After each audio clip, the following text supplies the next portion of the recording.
It's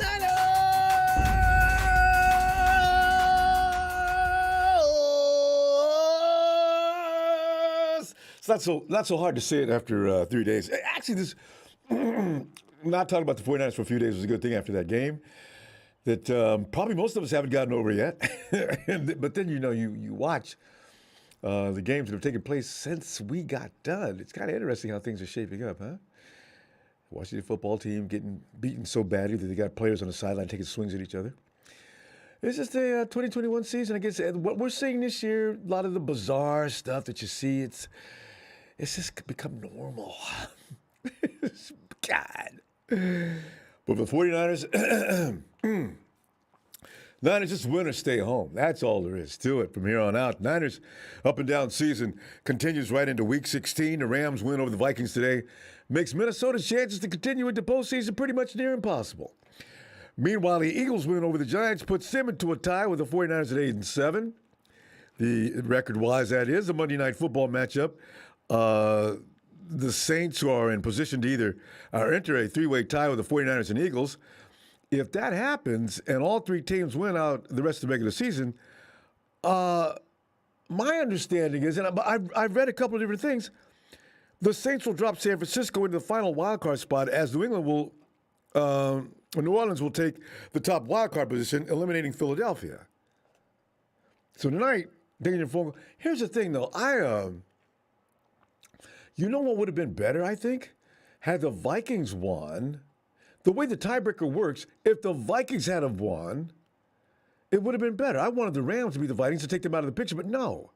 If the 49ers and Vikings go into Week 17 tied and ended 17 tied, it's the Saints who have to go if they should tie up all three because the Niners beat the Vikings beat the Saints. That's the way that works from what I understand. Now, that's just one. I'm not sure if that's accurate because you can hear all kinds of things going on.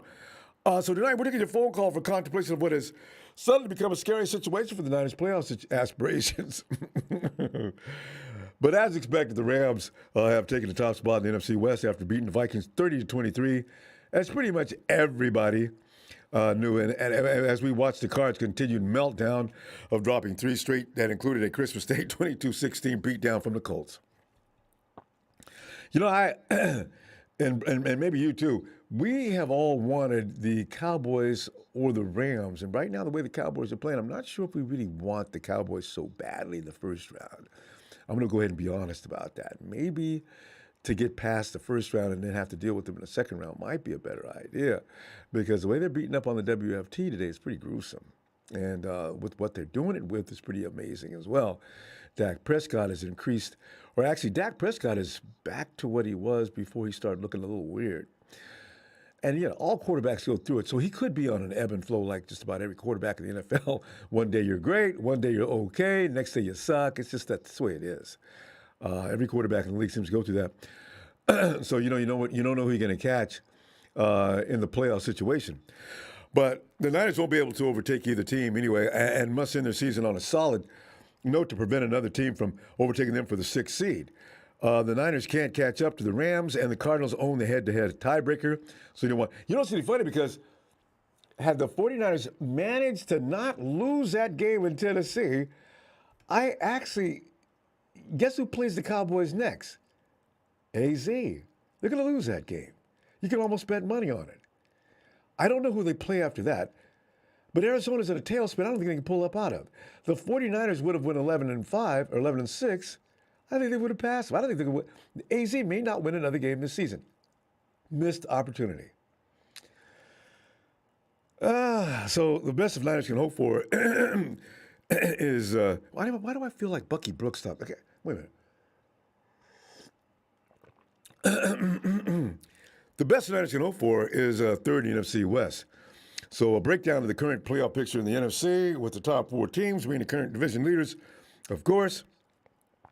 The first five have clinched the playoff berth, including the Packers at 12-3, Buccaneers 11-4, Rams 11-4, Cowboys 10-4, soon to be 11-4. That's three teams 11-4, and the Cardinals 10-5, rounding out the top five. Then it's all about who can hustle the hardest to close the season out. Who wants it the most between the 49ers 8-7, Eagles 8-7?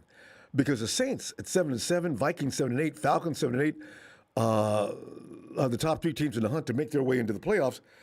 If any one of the top teams above them slip, sitting right there. So if you're screwing around and you don't bring your A game for the next 2 weeks, get ready to go fishing very soon. So, everything will be updated as far as everything goes after the Cowboys get through beating the brains out of the Washington Reds, or WFT, I'm sorry. But the Niners own the head-to-head tiebreaker against the Eagles and the Vikings, and I'm not sure what's going on with the Saints situation because, the Saints host the Miami Dolphins on Monday night, and Cynthia as I were talking, I was concerned about that on Twitter. Cynthia told me to get over the Saints beating the Miami Dolphins. It's probably not going to happen. I didn't know the Dolphins have won a lot of games in a row. The Saints are calling people up on the phone, even as we speak, to see if they can come play Monday Night Football tomorrow. So maybe the Dolphins will win that game. But the Saints' defense is just, they're just, you know what I'm drawing from, though? I'm drawing from how they just took Tom Brady's entire anatomy apart. I've not seen anybody beat Brady's ass like that. I've never seen that before. So I'm just wondering, are the Dolphins that good? I mean, are the Saints that good defensively, or did the Tampa Bay Buccaneers just fall on the face for whatever reason? Like I said, quarterbacks go through these days. So maybe tomorrow, I don't know. We'll find out. Because the season ended right now, the 49ers will travel to play the Rams in the wild card. Well, that would be nice, wouldn't it? Of course, that could change based on between now and the end of the season. I don't know. But, we got to stay out of that three-way tie, though. They really do. Now, I can understand.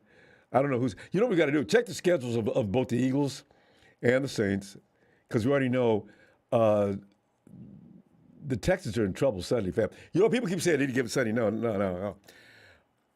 And know this. I don't care what anybody says. At the 49ers, and it's not an excuse, this is pure fact as far as I'm concerned, they could have flexed us into Sunday night, okay? And made us play Thursday night against the Rams or something. Because it's on the West Coast, we got to travel east. I believe, in my heart of hearts, had it not been for that travel all the way to Tennessee on a short week, I think the 49ers would have ran the dang Titans off the damn field. I really do. When's the last time we seen Debo get tired? And get caught from behind? I've never seen that. The Titans were 3rd and 12, 15, 18, and 19 all friggin' day. And they converted on every damn one of them, except for maybe one or two. See, these are not normal things for the 49ers. I just don't believe they would have lost. That's why I'm just saying. And Jimmy G out there throwing INTs. If, indeed, and you're right, Jimmy's got he contributed to that loss as well. But I still think things go differently if we don't have to go on a short week and travel all the way to Tennessee. I really do. Preparation is everything for the 49ers, apparently. And now I'm convinced of that. So, it just bothers me that they had to go out like that. Anyway, it is what it is, and every team has to deal with something. So that's our pain in the ass. So, hey, everybody's got to struggle this time of year. It's the way it is. William Roberts, I hope you and your family, Ronbo, had a nice Christmas. Thanks, fam. Appreciate it. Hope you did too, William. Anyway, go to the phone because let's. What are your feelings on the playoff situation? Is the question tonight. Hey, T-Flow. Yo, what up, Ronbo? How's it going? Merry Christmas. Merry Christmas, T-Flow. Man, Happy New Year coming up. Yeah, I'm just looking at this playoff situation. I'm not sure what's going on with the Saints because I don't know. I wonder what's going to happen with them because that's the team to be concerned about. But basically, we should be more concerned with our team because we're the ones that control destiny. Yes. Right? Because you can say the short trip was, it was lingering, but guess what? We're not the only team that has to play on Thursday night from a short turnaround. They were dominating, but Kyle Shanahan For some reason, he wanted to make Jimmy Garoppolo look good, and he decided to throw on second down. And Jimmy Garoppolo just eyeing the number one receiver, which was George Kittle. And like Jimmy's a statue in the pocket. He doesn't move around. He throws flat foot. We all know he doesn't step into it. He throws all flat foot. And for Jimmy just staring down Kittle, it was bound to throw interceptions. And the past couple of weeks we were winning, like especially against Cincinnati. We should have lost that game. Just luckily our defense turned the ball over. Tifo, if we didn't get those turnovers, we would have lost the game. I tell you though, how many games have you watched in the last few weeks throughout the NFL? There's always, you know what? There's always Ronbo, that element. I'm a diehard Niner. I'm a diehard Niner. And I don't watch no other teams. Okay, because I'm here to tell you, like you see a lot of games where coulda, shoulda is the case. So just to assume that, even Tannehill threw a couple of almost INTs in that game that we didn't come up with. So I don't know if that's really a solid scenario to bounce on. It just all teams have those moments where they could have gotten beat had things not been that way. Yeah, but the record shows for itself. Every time Jimmy throws an interception, we have a losing record. No, when Jimmy doesn't throw an interception, we have a winning record. We won the last 6 out of 8, and Jimmy D did not go 6 games without doing an INT, I assure you. Yeah, but the record stands for itself. I think. Well, I'm just pointing out that fact. It's just right. It's just right now. This is just a frustrating season because for some reason we drafted a lottery pick in a quarterback, Trey Lance. Kyle doesn't want to start him because he's a winning quarterback, but he only won one season.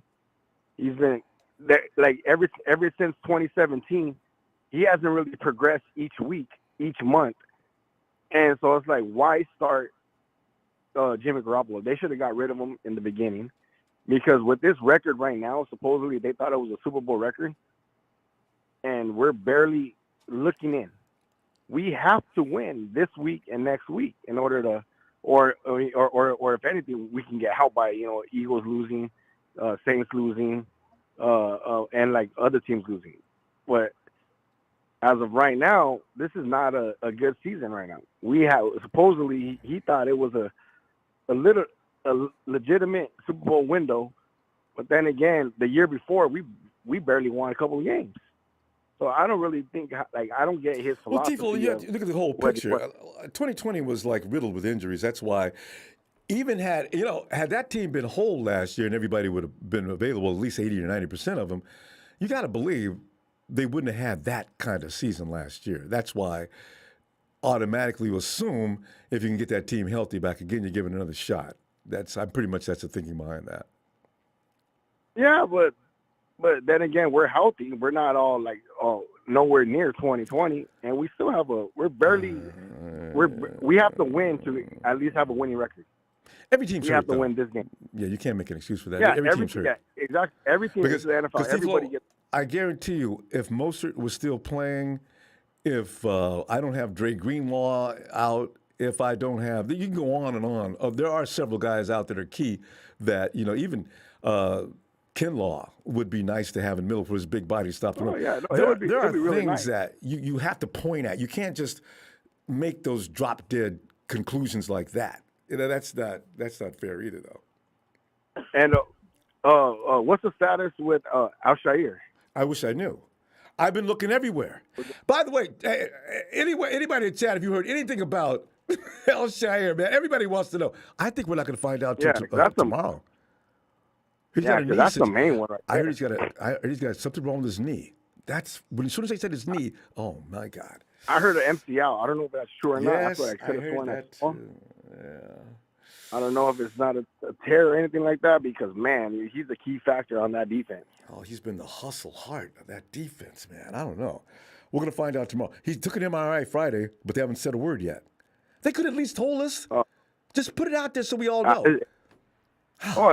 It's typical of Shanahan. They don't want to say anything. So usually when they prolong it, it's probably bad news. Severe. It's bad news. Because we got to go, right away, when Debo got hurt, he's like, oh no, he's good. It's just a growing. Yeah. But without 2 Shair, weeks later. 3 weeks. yeah. Almost, yeah.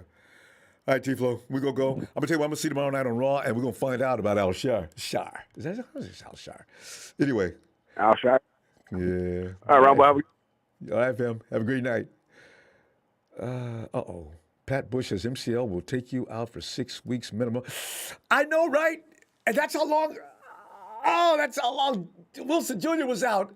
No. Maybe not. Wait, let's wait. Preliminary reports don't always right. Fly guy. Sergio Jewell was his elbow. His elbow now, his elbow and his knee. Fly guy. Yo, what's good? Fly guy, my man. Not a lot is good, man. We in a situation all of a sudden. But Fly guy, I'm gonna ask you this question: do we really want the 49ers to go to the playoffs banged up and beat up? Man, to me, it's scary even if we make it to the playoffs. So we can't be playing. We can't be playing like that. We already up 10. We could have went 21-0. You feel me? Yeah.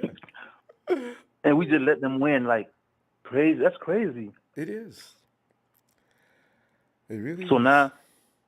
now we find ourselves in the hole to make the playoffs. Mm-hmm. We could have easily been ahead. You feel me? Wouldn't have to work hard. You know, would have been 9-6, baby. No, we got to lose in the last minute. If they would have beat our ass the whole game, like I'd be okay with that. Okay, fine, y'all got it beaten by a better team. No, they got beaten the last minute. Those interceptions are not just on Jimmy G, because you gotta think about it. Kyle Shanahan is the one that's calling the plays. So when he draws something up, he expects Jimmy G to go where he want him to go. Mm-hmm. You feel me? Yeah, that's why you heard what Kyle said, right? He jumped up and defended Jimmy first, and when he said that, what you just said, I knew immediately that's what happened. Kyle's supposed to take responsibility, but not Jimmy, directly. Jimmy just doing his job. He throwing it where Kyle want him to throw it. But what I was saying earlier, that kind of to change it up, because teams are getting smarter and smarter, going like the one that's making it to the playoff, because they study a lot of film. So you keep doing the same plays, like they're gonna put the safety in the box. So now everything gonna get tighter. You feel me? The window's gonna be tighter. Mm-hmm. So what you gotta do, you gotta take a shot down the field, even though you don't complete them. Just back them up some. You feel me? Keep taking shots. Or don't be afraid to throw a screen, Kyle. Stop forcing stuff, man. Just throw the screen. And I got Debo and George Kittle. I can throw screens all day, Fly Guy. They can't stop them dudes once they get the ball. Put the ball in the playmaker's hands. Get rid of the ball. Just get rid of it. They had a good pass rush, and we were failing for weird reasons, of course. Just get rid of the damn ball. Getting cute. And then he was trying to showcase Jimmy G, because the whole game plan that day was throw the ball, showing team that we can throw the ball. So he was trying to play cute. He knows our team better than that. They're not designed for that. This team is designed to get the ball into the playmaker's hands as fast as possible. If that, and Defoe, you and I both, that Fly Guy is what creates those downfield shots. When you got the defense guessing on their heels and not knowing what to do. So what you just mentioned, predictability will get your butt kicked. Damn it. Yeah, but you heard about the John Lynch, like the tweet? Yeah, I know. Everybody's loving it. It's a field day for guys. People don't like Jimmy. They just went nuts. I ignored it. Yeah. You know, and Lynch said I do that all the time. You ever hit like on your followers or whatever? Sometimes I don't look. So you know, Lynch me. But you never know. But you never know, though. You never know. Yeah, well, that's true too, though. Okay, that is true. He's not like, man, I'm done with Jimmy G. Kyle. He sent a message. You feel me? Yeah. Because he ain't going to playoff playing like that. Get him in town. Either you're gonna take the ball and scramble with it if the play not open, but you can't just throw it. You gotta. If Les was in, he would have took off. Or throw it away. Yeah, he would have took off running, because that's what Jimmy's just not doing. He can't take off with the ball because he counting the 1, 2, 3, and then he's got to throw it somewhere. You feel me? Which is, That's what's I'd rather he happening. do Like, that anyway. Jimmy running the ball is always doesn't usually end good. Okay, in 2018, that's what happened. Jimmy's running the ball, ACL. I don't really want him running. I mean, everybody complains about that. I'd rather he stay there. but in the league nowadays, you gotta be able to get those little 5 yards. Brady's doing it, the little 3 yards, 4 yards. You Hey, know what I mean? but Fly, Jimmy's got as many of those as Brady does. Brady did that a few times. Jimmy's done that a few times. They're about the same. Yeah, but nah, not really, because that little 5 yard touchdown he threw, he could have put his head down and took it in the end zone. Quarterback doing that all the time. It's like, come on, Ronbo. No, I'm just saying it's a little dangerous. You don't want to subject your quarterback to any more hits than necessary. So I got my running backs to do that. Look what happened when Trey Lance did that. See? Now, playoff game, anything, go quarterback running on and trying to score. That's a different story. Playoffs, though. Now it's sacrificial lamb time. Yeah. Yeah, it's do or die. It's like quarterback got to make plays. You can't just be back there not making plays. You got to make plays too. Well, his either job running is or throwing. Yeah, but his job is to distribute that ball and find that open man. But, it's okay. I think that game may force the 49ers. The 49ers never win. They've been winning 3 at a time, and then usually on the fourth one, they lose. But I don't know if that's just by chance. What you say if we lose again? I don't know. I'm just saying they've been winning 3, lose 1, win 3, lose 1. It's a good chance we lose because Okay. if Kyle don't have a Packers play for Trey Lance Do we lose? and let Jimmy Z continue to play bad, and he don't change it. Well, let's be gonna win. fair. Let's be fair. Jimmy's like one of the most efficient quarterbacks in the NFL until that game. But anyway, Flag out. We got to go though because we're gonna run out of time. We already ran out of time. I'll be back tomorrow though on Raw. All right. All right, fam. Night. Yo, KC.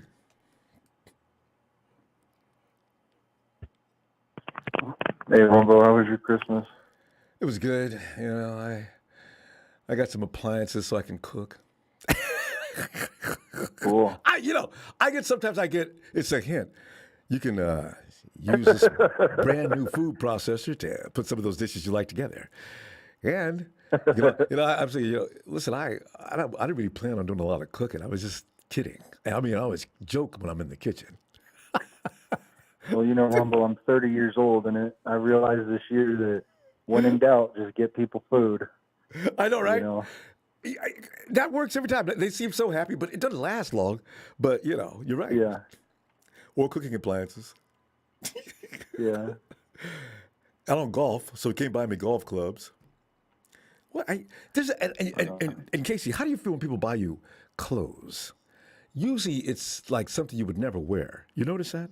You put it in the closet or put it in a drawer and you never remember it again. I'm in favor of any kind of gift, Ronbo. I'm not a picky person. Yeah. And you never let a person know. You got to wear it, even if it's an ugly sweater. But Casey, we got the playoffs looming. How we gonna do? Are we gonna be okay? No, the Niners are screwed, Ronbo. I mean, I don't know, man. I do my best to support the team, but I feel like Jimmy's not hungry anymore, and they got such a tough road ahead of them. They're 8-7, and the way the Texans played today. But you got the Texans? How'd the Texans look today? I saw that on another article. They looked really good today. They looked good last week too. Insane. Their defense picked off Herbert like 3 or 4 times today. Oh, did they win? Yeah, they messed up my 8-teamer today too. No wonder you're so depressed. I swear, man. I'm still sick too, man. I would have picked the Chargers too, though. I understand your pain. Oh man, that's such a silly day. But oh God! I'm telling you, Ronbo, the Texans are like 3-11 going into today, and they put up 41 points on the Chargers. You know what though? That's scary. The Chargers defense ain't no joke. Well, and Justin Herbert's pretty damn good too. So yeah, but I mean for them, to be honest, Ronbo, the Texans scored that many like points. The Niners. Yeah. No, it just after today, it looks like the Niners have a pretty solid chance at going 8-9. Oh man! Listen, put them in your parlay next week. I'm telling you right now. The Texans, I don't know what they did or what was wrong with the Chargers, but just like every other team in the league, every team has their day. Chargers, I think this must have been their day. The Tampa Bay Bucs, last week was their turn. The 49ers, Thursday night, that was their turn. If anybody expects a team to go 17-0 or 16-0, a flawless football, you're always going to have your feelings hurt. It's not going to happen. There is no team in the league that has that kind of power. So it's just something you might not take too seriously at this moment. Because the Texans, I want to see them come to Levi's and do that. Did you see the tweet John Lynch accidentally liked? Everybody wants to talk about that. Man. I really don't. Yeah, man. Yeah. George Kittle, remember he did the same thing about Trey Lance before the season. Well, you know what, Ronbo? The touchdown that Ayuk caught at the end there in the third or the fourth, whenever that was, and he kicks the ball. There was something about the way that he kicked the ball that made me feel like he's been a little bit outcast this year, and maybe was one of the people, pushing for Trey earlier. Because it just it didn't. You got that from him weird. Kicking the ball into the stands? Yeah, I don't know. I mean, it like he was just so nonchalant about it, like he didn't really care. Well, I think that was a celebration, wasn't it? Maybe not. I don't know. I thought he was just celebrating his touchdown. He just kind of like, I don't know. Just the way he kicked it, I feel like he's probably gonna. You think he's frustrated and hates Jimmy and wants Trey out there? I don't know. Yeah, maybe. I don't know. I mean, he's been having great weeks the last 3 weeks. He's been having great. That could have been a delayed game too, right? When he did that, I thought there was going to be a penalty too. I don't know. Yeah. I was like, oh my God, he's kidding me? But then no one called anything. So. Well, look at Cam. Cam Newton does that all the time. He goes over and takes out minutes to go give the ball to somebody in the stands. And those aren't his balls, by the way. And I was always wondering, you know what? How much does Cam have to pay at the end of the month for all them footballs he likes to give away? Back in that season when he was winning all the time? Mm-hmm. He getting a lot of touchdowns? Yeah, him and Crabtree, right? Yeah. So, I don't know about getting rid of them footballs like that.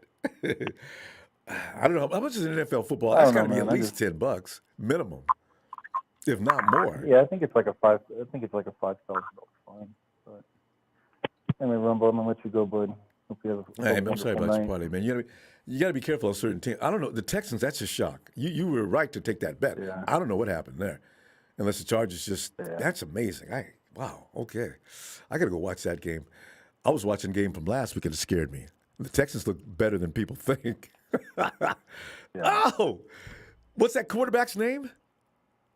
From Davis Mills. Davis Mills, yeah. Davis Mills is getting better too. Quicker decisions. Anyway, Casey, don't worry about it, man. You can get your money back next week. Bet on the Niners, man. I'm telling you. Texans ain't getting away with that twice. All right, fam.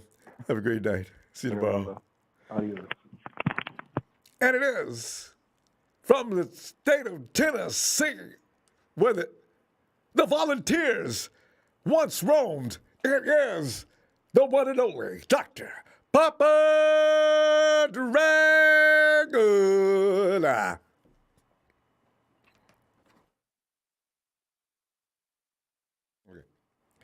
Oh, by the way, if we'll just when you call in, if you're new, just freeze right there. We'll bring you in when it's time. We bring everybody in order so we don't get everybody talking at the same time.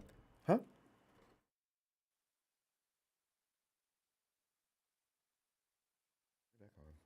Yeah, what I mean by that is don't unmute. Like I said, freeze, call, stop, don't unmute, because otherwise you put yourself in. Hey, Ronbo. We'll unmute you. Bob, get in there, man. Hey. Woo! Hey, quick review of the season. Okay, quick review of the season. We started with our fantasy draft. Started with our number one pick, Trey Lance. which was my pick in my fantasy draft. And then all of a sudden, people kept pushing for a quarterback controversy. But, Kyle said there is no quarterback controversy. Jimmy G's the guy. Okay. And he also basically stated that we're going to try to get him in on some packages. I'm not going to say how much or how little. Yeah, We're going to that's true. try. That's what he said. He hasn't Yep. lied. It's the No. truth. He did. On the plus side, Mr. Bosa came back. Mr. Bosa came back with 5% body fat. Then Mr. Bosa farted. Then he was down to 3% body fat. Okay. So all those things happened. I gave the record, and I said that the 49ers would be 9-8 with Jimmy Garoppolo, and they would be probably 10-7 with Trey Lance. Only reason why I gave the edge to Trey Lance, only reason why is because he does have the dynamic of being able to run the ball, okay, which opens up plays and that kind of thing. Now, not saying that he's better than Jimmy, because he probably isn't at this point, but one thing that he does have better than Jimmy is leadership. His one and only start at the very end of the game, he said, look, that's on me. I have to play better. Jimmy G has never said that. Kyle Shanahan has only said it once, and he kind of half-assed said it. So as far as this team goes, again, the poor leadership still shows. The one thing I love about Jimmy G, he has a great jawline, great smile, but I don't like his jawline and him smiling after he throws an interception. I hate that. Today, Matt Stafford threw 3 or 4 interceptions and still won the game. Okay? Yeah. Jimmy G, if he has at least 1 interception this year, the 49ers are 1-6. When he doesn't, they're 7-0. Okay? I could be a little bit off on the numbering here, but I'm just saying, it's obvious that, if he makes a mistake, it costs the team, because you're not, buddy. That's the real number. You're not. Thank you. So No, actually, they're 1-7. He's off one. Yeah, sorry. 1-7? Is it 1-7? All right. Yeah. So point is, I still think that we're going to go 9-8. I still think that for some reason the 49ers get a little bit overconfident, and they're not consistent. And part of that is leadership. There's no one that's just kind of keeping their asses to the fire, because Kyle Shanahan sure ain't doing it. He has a very project manager-like leadership style. You do your thing, and I'll just criticize you. There ain't no coach, there ain't no teaching there going on with Shanahan, okay? And he calls some stupid plays sometimes. I don't know why he does it. You have 4th and 5. You punt the ball on the road. You don't go for it on 4th and 5 when you don't trust your quarterback. He couldn't hit juice. He was wide open. I see Dak Prescott hit a play today. The guy was wide open. He put the ball right in the guy's stomach.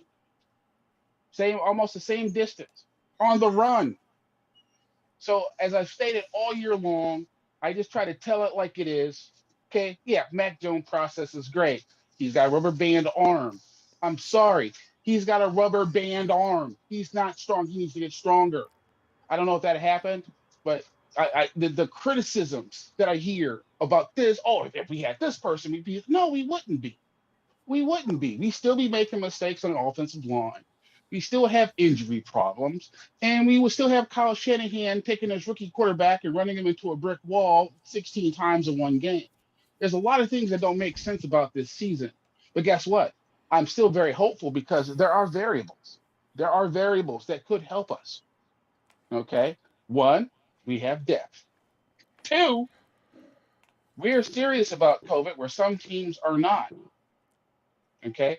So COVID still has a role to play in this playoff push as we move forward. The teams that have their players on the field should do all right.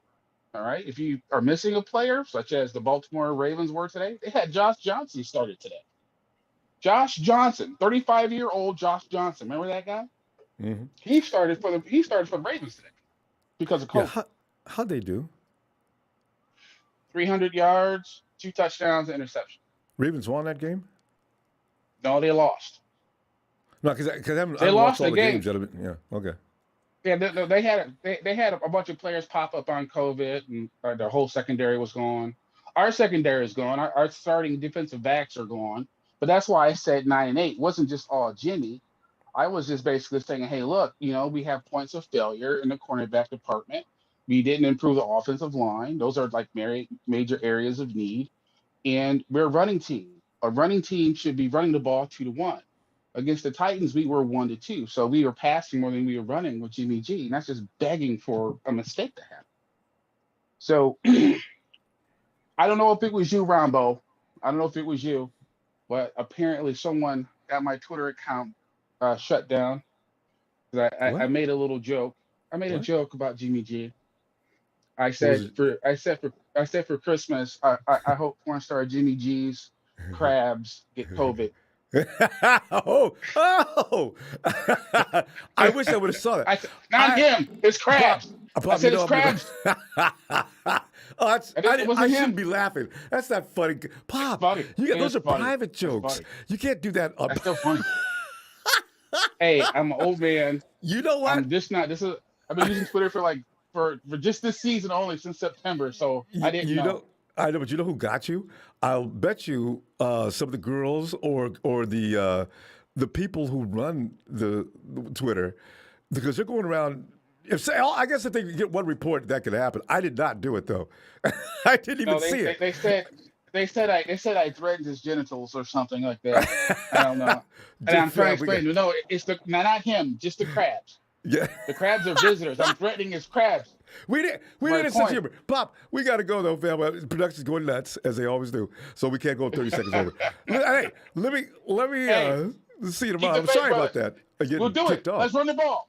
Let's run the ball. We hope to. I'm gonna get reinstated. All right. No, we're gonna be trust me, we're gonna make the playoffs. I believe it. Now we may not win the Super Bowl, we're gonna make the playoffs. But all right. It's not over yet. We'll see what happens. All right, Bob. And Dallas looks pretty tough. All right. They do. All right. Night, fam. All right, brother. I would never His tell crabs. him. His crabs have. I said it's. Okay. Can't believe Bob thinks I would tell on him. Hey, Marion. What's up, man? What's going on? How you doing, brother? Oh, man, I'm still fielding punts. I mean, Jimmy G is still everybody's favorite target.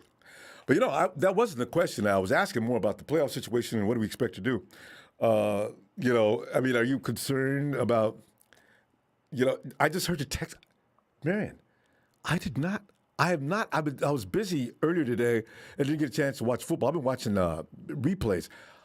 I had the Chargers? The Texans beat up the Chargers? Oh, my God. Okay. Yeah. We got to play them next. They got to come to our house. Hey, did that happen in Texas? I ain't worried about that.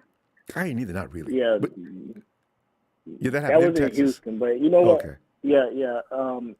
Something you alluded to earlier, you were saying that we had to travel. Well, generally, anytime we play on Thursday night, since the history of Thursday night since 2006 when it started, 49ers have only traveled to the East Coast twice. As in 2012 against the Ravens on Thanksgiving night, and that was and then Tennessee the other night. And we lost both of those games 0-2.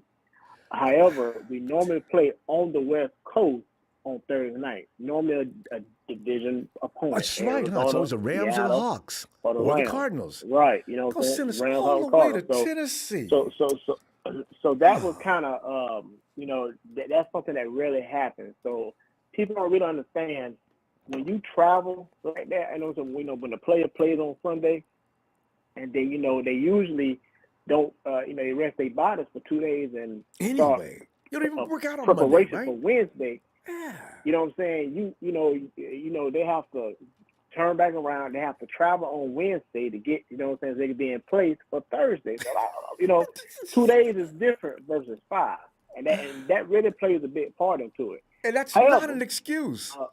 That's real. It's not an excuse, but it's honest. I mean, if you travel, like, look, I'm in Jacksonville, so when I traveled to Vegas back in September to come back to watch the Eagles game, man, I slept. I was tired as hell. You know what I'm saying? Like, jet lag is real. How long were you in Vegas? It is real.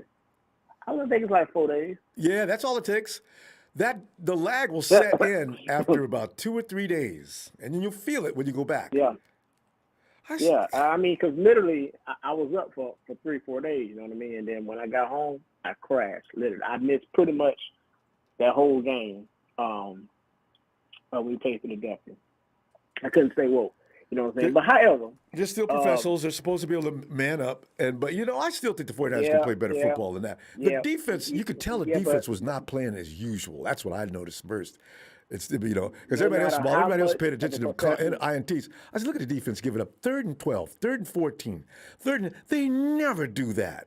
And they did it all evening. No matter how much of a professional you are, you're still human. And, of course, it's not an excuse, but it's what it is. Because the 49ers defense gave up. The Tennessee offense was 9 and 16 on 3rd down Thursday night. You know what I'm saying? And big 13, 3rd and 14, that big 3rd and 23. Long conversions. Even though the defense did hold them to 20 points, they literally, things started to fall the rails in the second half. Man, they would have did better than stuff that. Like that happened. If we didn't have to travel to Tennessee, I bet they would have did better than that. Even though they did well, they'd have done better than that because the Tennessee Titans know they got over on that one. They got to stay home and wait. Yeah. We're not get there half-ass tired, and we ain't got no game plan and started by a little bit, and they took over. Man, screw the Titans. Thursday night I can't wait to play them again. Anyway, Thursday. No, I don't want to play them no more. Thursday should be banned altogether. Now, I want to say this real quick because people in the chat don't have the information correctly. Jimmy G is not guaranteed no more guaranteed money. All right, that his last guarantee was at the end of last season. Mm-hmm. We could have cut him this year, and we don't have to. Small hit against the cap. That's one. Yep. Right. Number 2, we own the tiebreaker against Philadelphia, Minnesota, and the New Orleans Saints. Really? Okay. Yes. How come the Saints? I read this before I even called. I saw that too, and I thought Ronbo, it was a mistake. Don't ask. It's weird, but hey, I'm trying to figure out. I'm trying to figure out how the hell when we lost, that is clinched. I'm trying to figure that out. You know, how the connection, right? Do with us, but it's complicated, right? So you know what I mean. So I want to say that because some people have things wrong. 3, I really feel like this is a 2011 New York Giants team. If anybody remember that team, they started out 6-2, lost 4 straight. We beat them actually in Candlestick. They lost 4 straight. They lost week 15 of the season to the Washington Redskins. Yeah. Won the last 2 and went on a run and went all the way. That's what against Tom Brady? Reminds me of. Yeah. That was against us and Tom Brady because they played us in the championship game. Yeah. You forgot? You know what I'm saying? So, the Giants beat us in 2014. Well, you say, yeah, that's right. 2011. Yes. I remember that. I was mad as hell. I was online with a bunch of people talking trash. I remember that game. Check this out.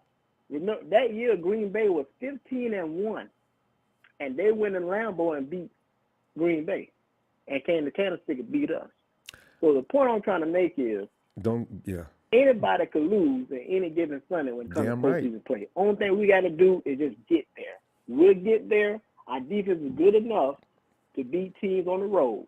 If Kyle run the ball because he ran the ball 21 times on Thursday, that was one problem. If you run the ball consistently 35, 40 times, we'll be all right. Jimmy G should not be throwing those 35, 30 times. Yeah, you want to keep him 21, 25, somewhere in there. And around about 25. Yeah. And also, usually the game is set up better when you got that kind of a balance anyway. You're not going to get a chance to run 40 times every time, but 35, that's pretty much what you can reach for. Otherwise, the clock's going to run out before you get that many runs in. Exactly. He came from a system like that from New England. That's CNN football. Marion, good points. We ran out of time that quick. Okay, I'll see you tomorrow night on Raw. I know, looking for you. I know, good stuff, man. Tomorrow, Monday.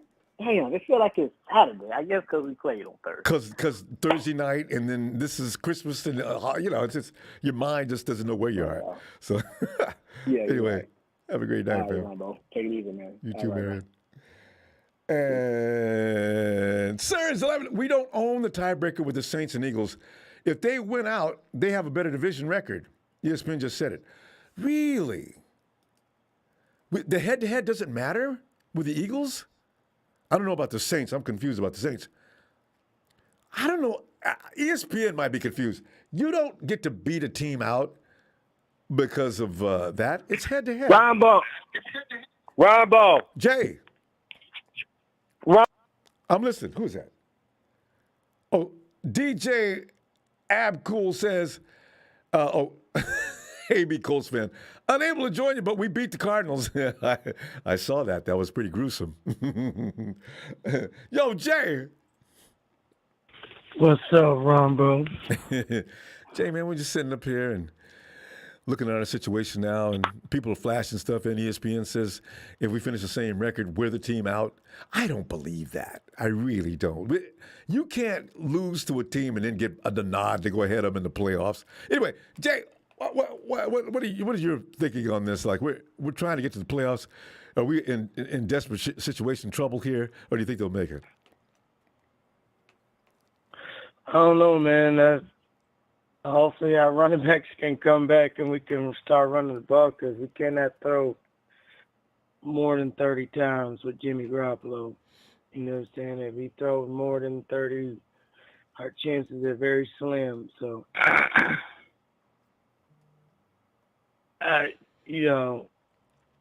we got to have a couple of, we had the chance to we had chance to win that game. I don't care what nobody say. We came here balling the first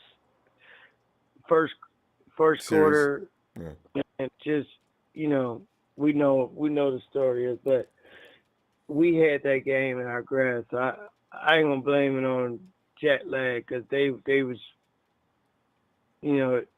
they came out on fire and just let it slip between their grass. So. Wait, Jay, hold on. Guys, when you call in, please, I ask you, please do not unmute. Do not unmute. All you're going to do is walk into a conversation. Production's going to shut you down. Please just come in, freeze, we'll unmute you. All right, go ahead,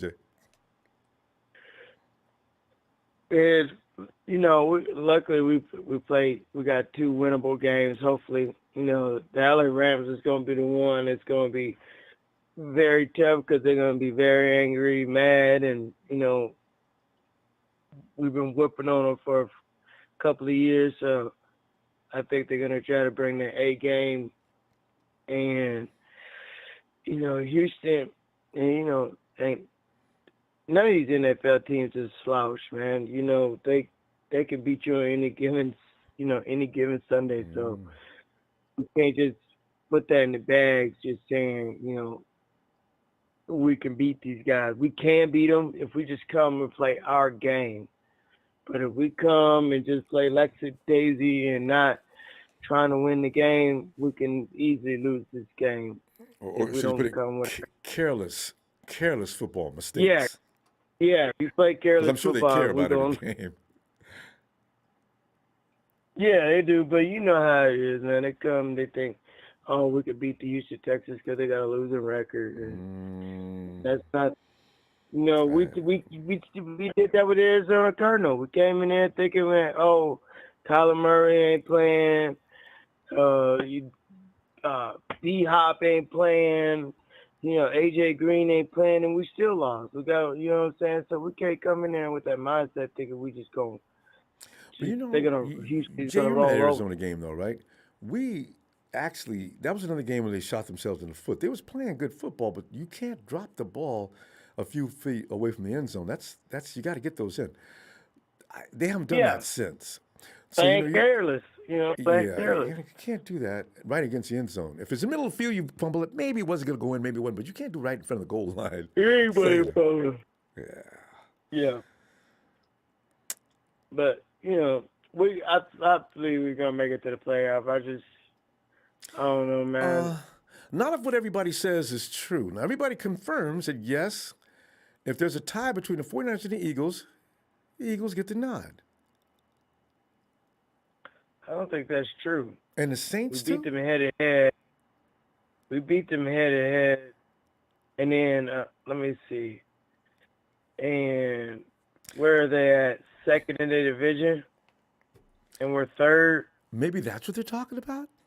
Division ranking? Yeah, I don't Maybe. know. Yeah, maybe. They won the game too, didn't they? Eagles, yeah. Eagles won. Yeah. The Eagles so- got to play the Cowboys. So the 49ers need to win the next two games because the Eagles ain't going to beat the Cowboys. The Saints, I think the Saints may not be, they may lose tomorrow. So from that point on, Yeah. the 49ers, and people think Texas ain't going to come in and beat up the 49ers. 49ers, see, Jay, like I said, you say that the travel doesn't matter, they're professionals, but I tell you what, human body is human body. You get the 49ers, if they would have played Sunday, I would be almost guaranteed the 49ers would have played a different game and would have won. So I got a feeling the Texans are in trouble. But we'll see. Mm-hmm. We'll see. I need Dre back. That's all I get. I need Dre or Aziz back, though. I still need them, though. That's what I'm saying. And we can't. We need Mitchell back. We can't put the ball in Jimmy's hands like that.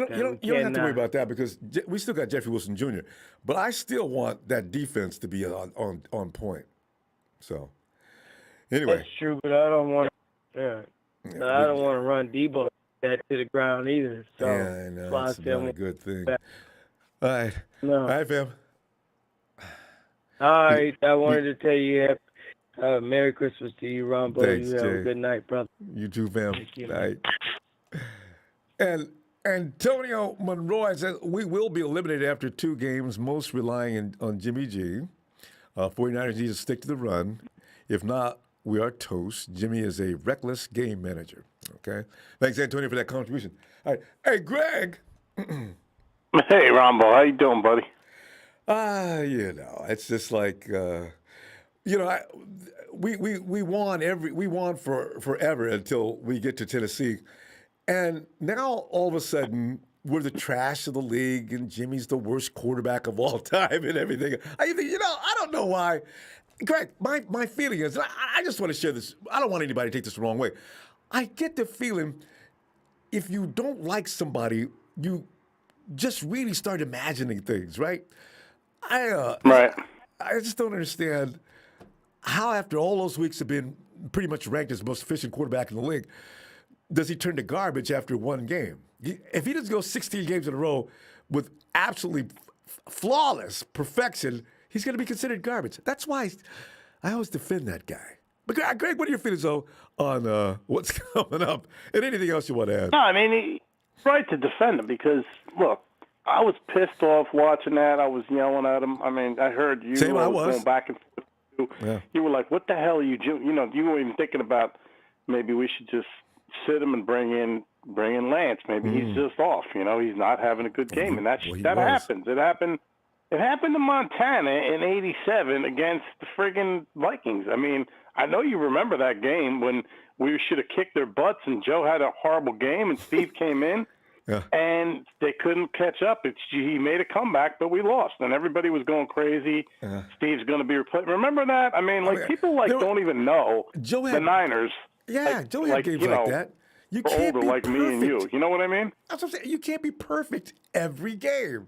You're going to make mistakes. Right. And that was a Jimmy's not even game, leading the league in INTs, fam. He's not even leading the league in INTs. Right. Mahomes is up there in huge numbers. It happens. There's great defenses out there, and everybody thinks defenses suck. You should never throw an INT. That's not going to happen. Right. I mean, this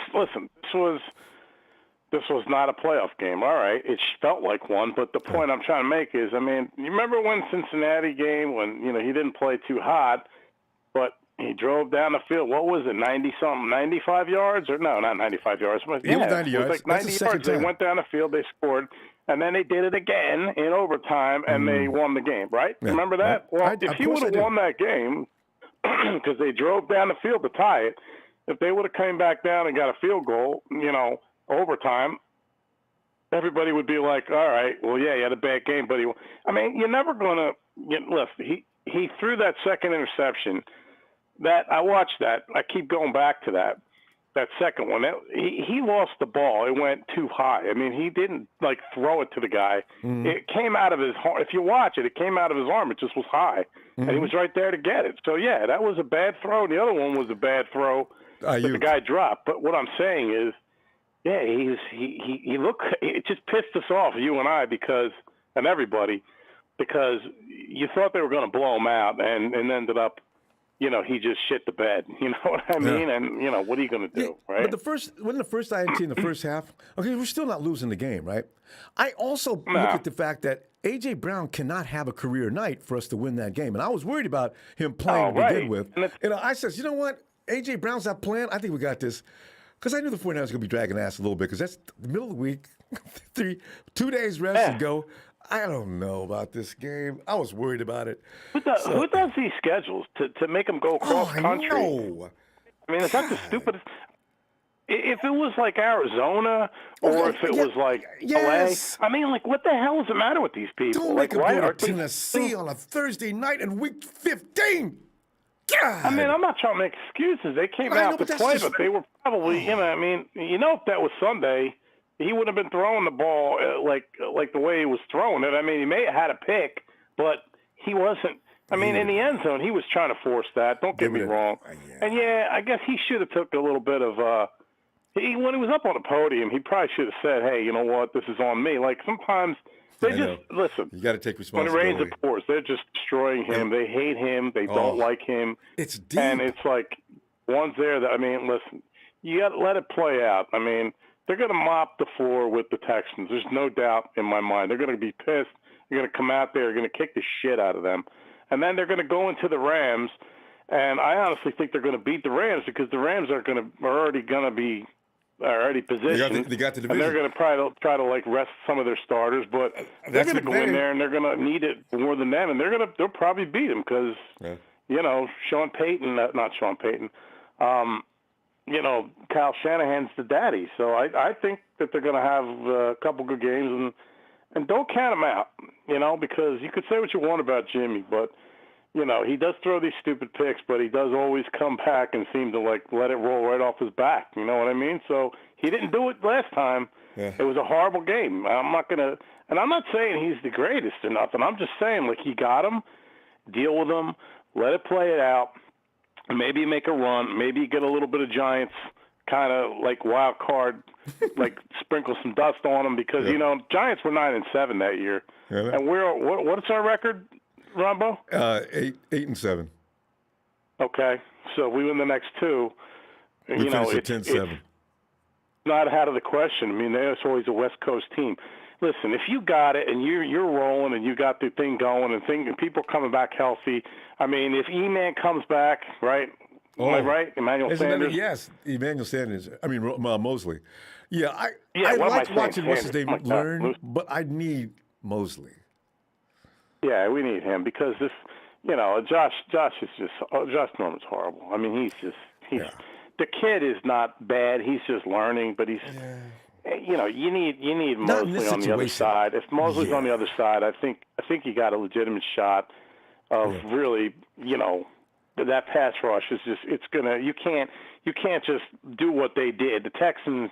Not the Texans. What am I saying? The Titans brought everybody to block these guys. I mean, you know how many guys they had in, right? They had 6 or 7 guys blocking, and then they figured, all right, sooner or later it'll break down, and it did. And then that's how they got those third down conversions. So, yeah, I know. It's just strange. But if we're not to be ready, if it had a full day week, Greg, we got to go.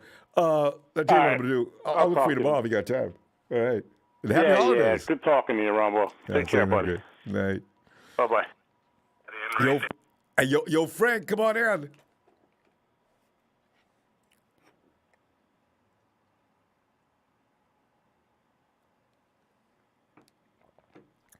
Frank.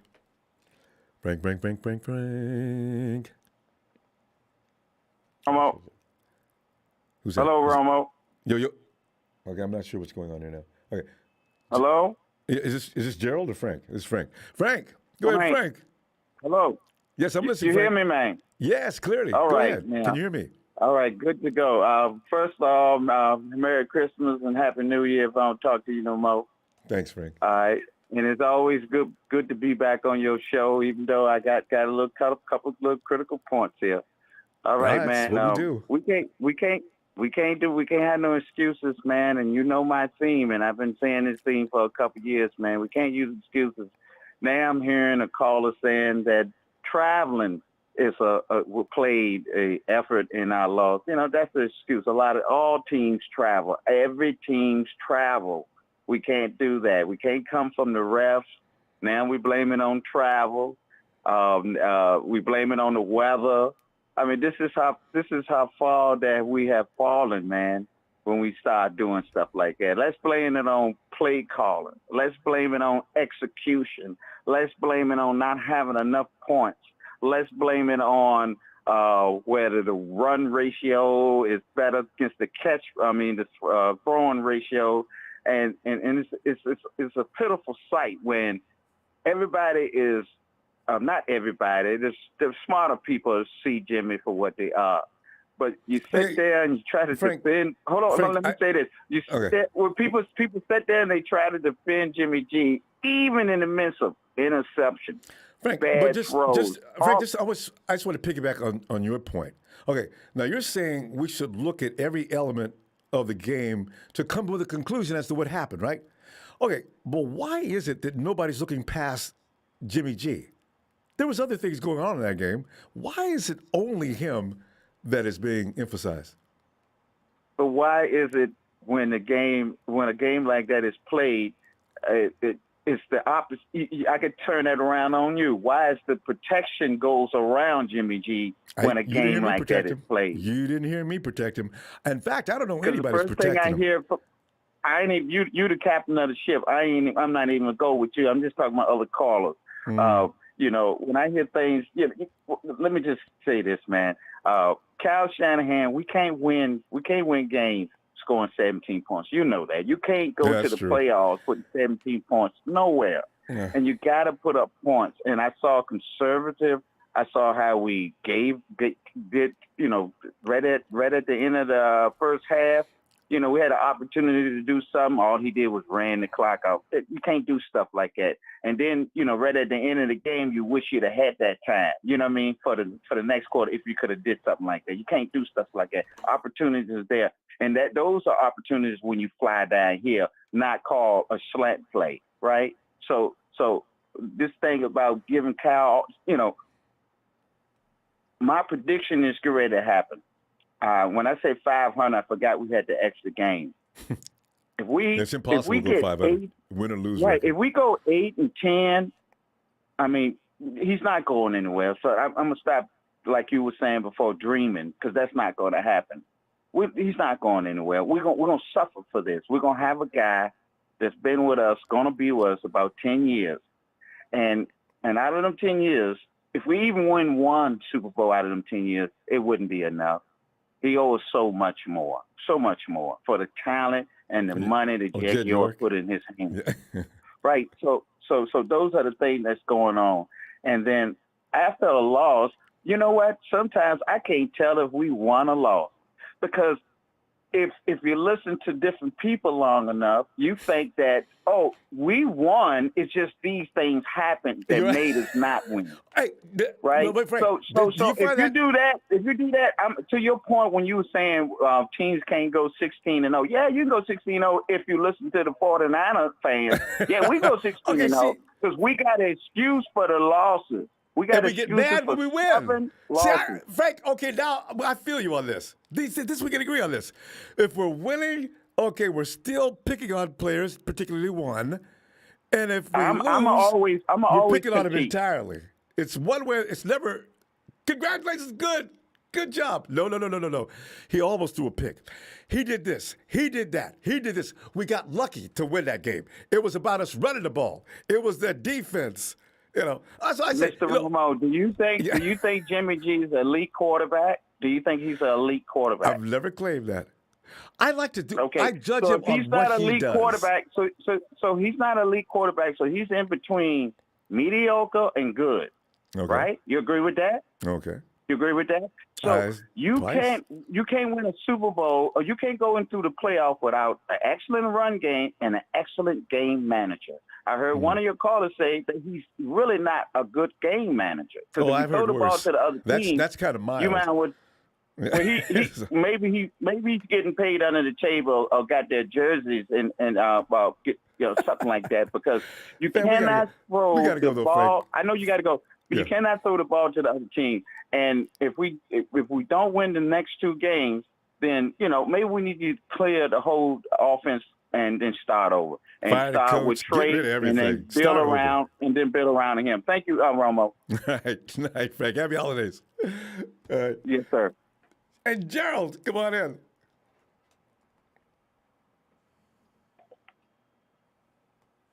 Not a mic. Forget about it. Go ahead. Ronbo, listen, Ronbo, I'm sorry.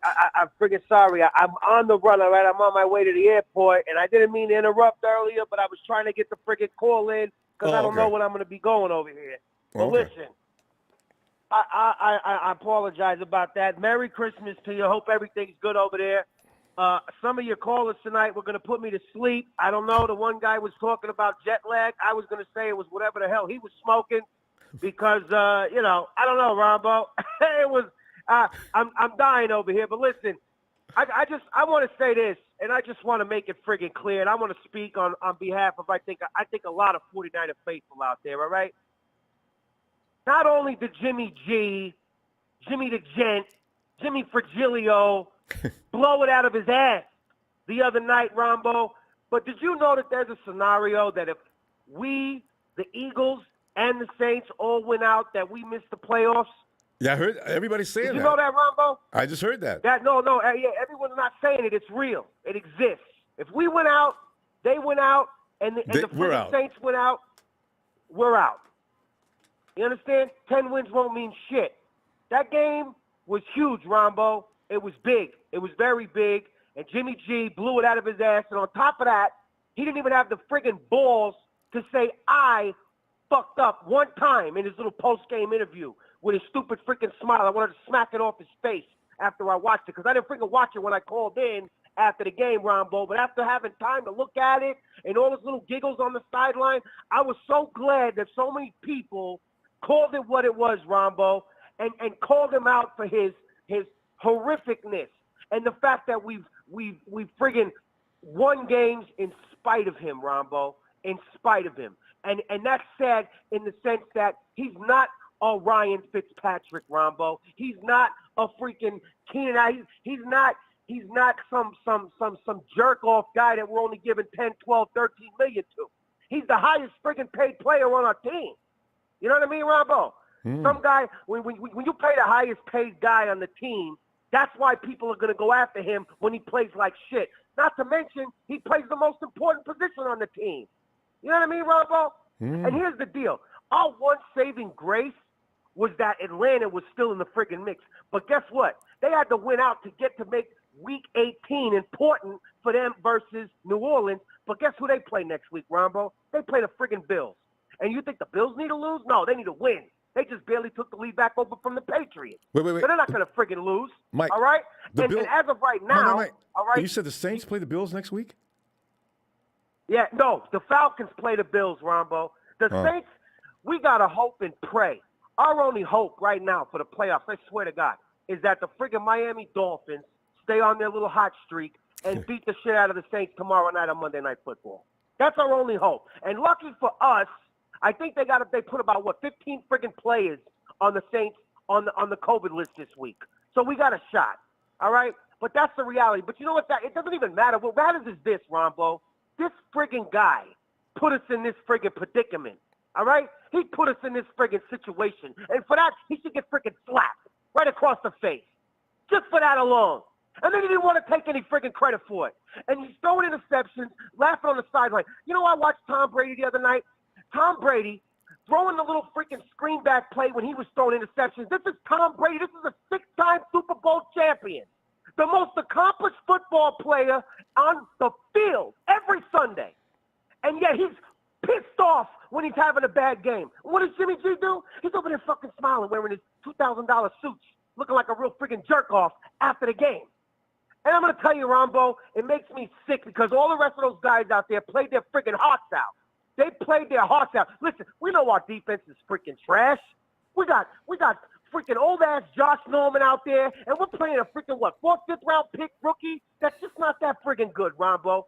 He's just not that good. We know what we got, but at least we know what we got. So everyone could expect us to give up some plays. I mean, we're out there playing Julio Jones and A.J. freaking Brown, for Christ's sake. It wasn't like we're out there playing against a bunch of jerk-offs.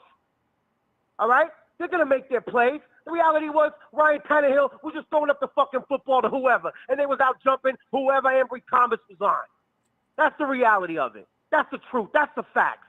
But what Jimmy G did, our highest paid player, the freaking quarterback, the supposed captain with the fucking C on his chest out there, played like shit and couldn't even own up to it. And you know what, Ronbo? That makes me sick. It makes me friggin' sick. So forget all the beyond personal shit and everyone say negative this and negative that. It is what it is. Our season rides on either Atlanta making Week 18 versus New Orleans important, which they have to beat the friggin' Bills to do so, or we got to hope that the Miami Dolphins beat the friggin' Saints tomorrow night. That's it. That's what our situation is, because the Eagles play the stupid Redskins who are getting there. They're getting demolished on Sunday Night Football right now by the Cowboys backups. The Cowboys backups have been in the game now for a while, Ronbo, for a friggin' while. And they end the season, the Cowboys, they play the Eagles, yeah, but they might not have nothing to play for. The top 5 positions are already locked in. The seeds are still live, but I think Green Bay could wrap it up with another win next week or whatever. And I don't even know who the hell they play. All right. And it's just freaking sad. It's sad, and everyone want to sit here and want to talk about, oh, well, this guy and this is happening. What happened? I'll freaking jerk me off later. Let's just talk about it what it is. He blew it, and the reality is he could have very well blew off friggin' season. Point blank, period. Right. Anyway, sorry, Ronbo. I'm going to let you go. I got to get over here. The people who's looking at me like I'm friggin' nuts or something. But I don't give a shit because you know what? It is what it is. I love you, Ronbo. Merry Christmas to you. Thanks, but you know what? You need to start, Chief. You got to get back to being real, Ronbo. And you got to start calling it what it is. I don't care who you like and who you don't like. Yeah. It is what it is. And we need to start holding people accountable. You know what I mean? I do. All right. All right, Ronbo. Enjoy your trip. I'll talk with you later. Forget about it. All it is, I love you, Niner faithful. All right? Have a good one. All right. Forget about it. All right. All right, Mike. Have a great night. And have a good flight. All right. Let's see. Hey, Stephen Hernandez says, ask Mike, do the 49ers have the freaking gabagool? I'm not sure what that means. All right, anyway. Stephen, thanks for that contribution. Hey, CeeLo. Well, what's going on with you, man? Nothing, CeeLo. I was wondering about our playoff chances, but it's still going to be Jimmy G time. So, CeeLo, you can take up there or give me some thoughts on what you think is going to happen between now and either. I just found it seems that the writers are saying one thing, but ESPN and others are saying no, the 49ers cannot tie or they're out. I don't know. But what do you, CeeLo, your thoughts on this whole situation? Yeah, I want to give a moment of silence to Jimmy G's credibility because tonight is his night. Ain't it? They are going in on this man. But you kind of expect that anyway. Yeah. It's week 16. He's been there for 8 years. He's still making the same mistakes. I remember something that you said a couple of days ago. He was still going through his progressions. This man been in for a little bit. I'm pretty sure he can shake this off, but I guess he can't. And once again, he still can't move out this pocket. But as far as the playoffs is concerned, that's the first time I heard about the tiebreakers. If they went out, that means we're out. Yeah, I never heard that one. Yeah, I don't know. I want to know I wonder if anybody really knows. Because if you beat a team during the regular season, they don't get to go past you in the playoffs. Well, they haven't in the past. So I don't know. It's interesting. They're saying now somebody said, well, it's about your ranking in your division. Well, the Eagles are number 2, I guess, in their division. So they get the nod. Yeah, they'll be number 2. Yeah, the Vikings ain't in it because they lost, unless the 49ers lose another game. And then, but the Saints are the ones. If they went out, I can understand because I don't know. Anyway, we'll see what happens. I mean, I think the Vikings will get it straight tomorrow. Yeah, I guess you could say like Monday night. We need to go ahead and hope that Miami does beat the Saints, even though they got a little bit of quarterback issues. So I don't know if they're going to come out. A little bit. Ooh, it's bad, CeeLo. Anyway. It's real bad. They're making phone calls to see if somebody can come out of retirement to play quarterback, And Drew Brees probably put his phone on block. You know, don't call me. Oh God. What they got going on with this running back situation, Ronbo? I know Who somebody got 49ers? something about Elijah Mitchell coming back. Yeah, Kyle's not gonna fool around. I think he was trying to save Elijah Mitchell until the playoffs, but now he's going to bring out everything. 49ers are going to hit Texas with everything they got. There's no fooling around between now and then, and because they beat the Chargers today. I didn't even know they could. Wow. But see, this is what I'm talking about. You know, we hold our team and everybody on it. Well, not everybody, but we hold a certain person on it to a standard where it's not going to happen. No matter who's quarterback next, who's been quarterback before, you're not going to get perfection every week. But we're going to still expect it between now and the end of the season, right? So Kyle's not going to fool around. It's going to be all-out football. These guys have put up 41 points against the Chargers. We are in trouble. We can't get past 17. Well, I don't know. I think the highest one we did, what was it, 30? Was it 34? It's matchups. I don't know that the Titans are good defensively. They got a good frontline defense. Do the Texans have a frontline defense to match with the Titans? Oh, you know, it's always about matchups, you know? So I will see. The last quarterback I heard about them was Tyrod Taylor, and apparently he's not playing. So whoever this next guy is Davis well, Mills. whoever he was lighting up the Chargers, unless the Chargers just throwing interception beyond interception. Which may have been the case. I haven't looked at the box score or anything, but that they put up 41 points on the Chargers defense. Do you know that's, I think, the biggest amount of points scored on the Chargers defense all year? And Justin Herbert couldn't pull it off. I damn sure wanted him to do that. They didn't score any points. What was the score? It was 40. I want to say 41-21.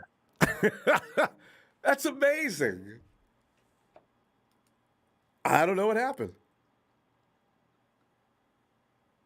Yeah, we gotta figure out something. These guys putting up 40. I mean, I know they don't have anything to lose anyway. So if anything, we're gonna have to get on our A game. They can just play however they want to play. You know, I think you got something there, Cito. The Texans came in hanging loose, experimenting, doing all kind of crazy things. The Chargers are playing reserve, conservative football. They just want to do enough to win. And that's probably what took place. Because, you know, the Texans can't beat the Chargers on a normal day. I'll see.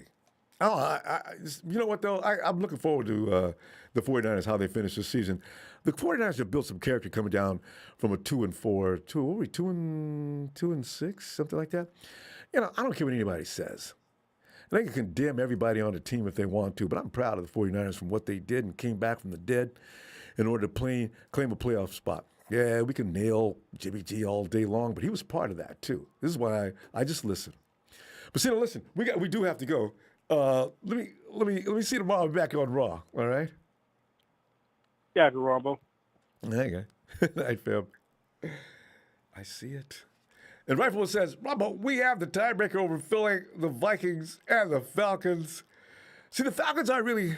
It's about the Saints. Rightful, but thanks for the contribution. And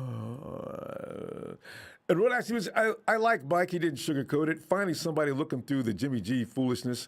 I hate when he throws an INT and then sideline smiles about it. And did you see George Kittle? They was over there fist bumping too. I have no idea what's going on between those two and what the joke was about. But I ain't gonna judge it. I don't know what's going on there. Ron actually says, if we lose to the Texans, we don't deserve to be in the playoffs. End of story. And I agree with that wholeheartedly. Jimmy G 49 Ronbo head-to-head record is first tiebreaker for wildcard teams. Records within that's the rule. Okay, I wasn't aware of that. Tiebreaker for wildcard teams. Records within division is next. Ooh, the 49ers are in trouble. I think the Saints are number 2 in their division. And the Eagles are number 2 in their division too. Yeah, we're out. If they win and we win, yeah, that's it. Frank. That's right, we got more than one. Hey, Frank, come on in, Frank.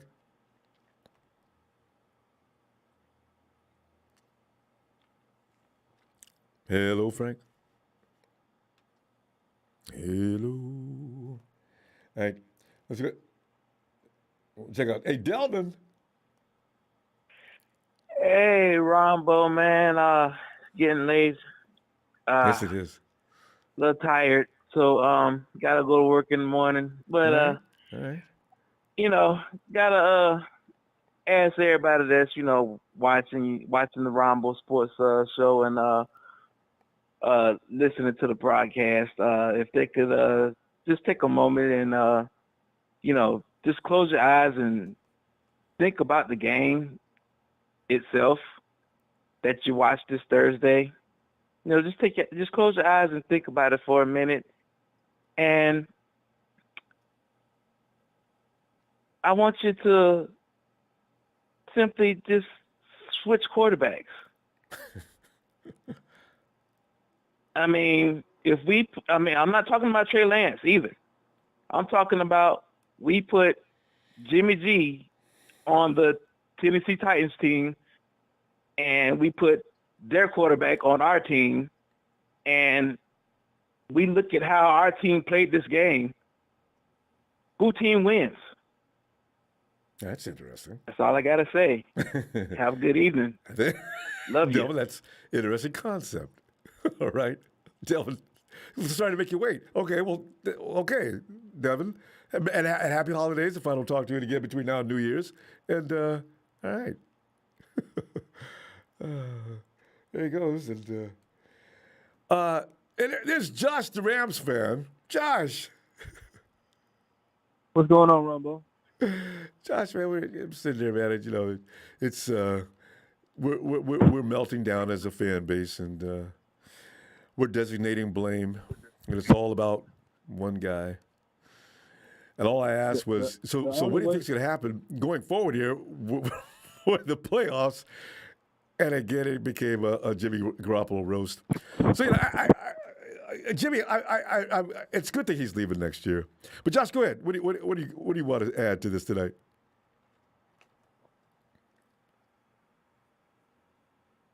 Josh, did we lose him? Yeah, the only way y'all win out, the only way you get out the playoffs is Philadelphia win out and Saints win out. So Saints can still lose a game and make it, but you got to hope that Philly lose to the Cowboys the last game of the season. And you got to beat the Rams. If they win out, you got to beat the Rams and you got to beat the Texans. So it's still a chance, but you might be the 7th seed, so you're going to play the Rams back-to-back. Can you imagine? Back-to-back. And you know what happened last time when the Seahawks, right? So played the Seahawks the last time. They put a whooping on us. And then after that, we bust their ass in the playoffs. I know. You know what?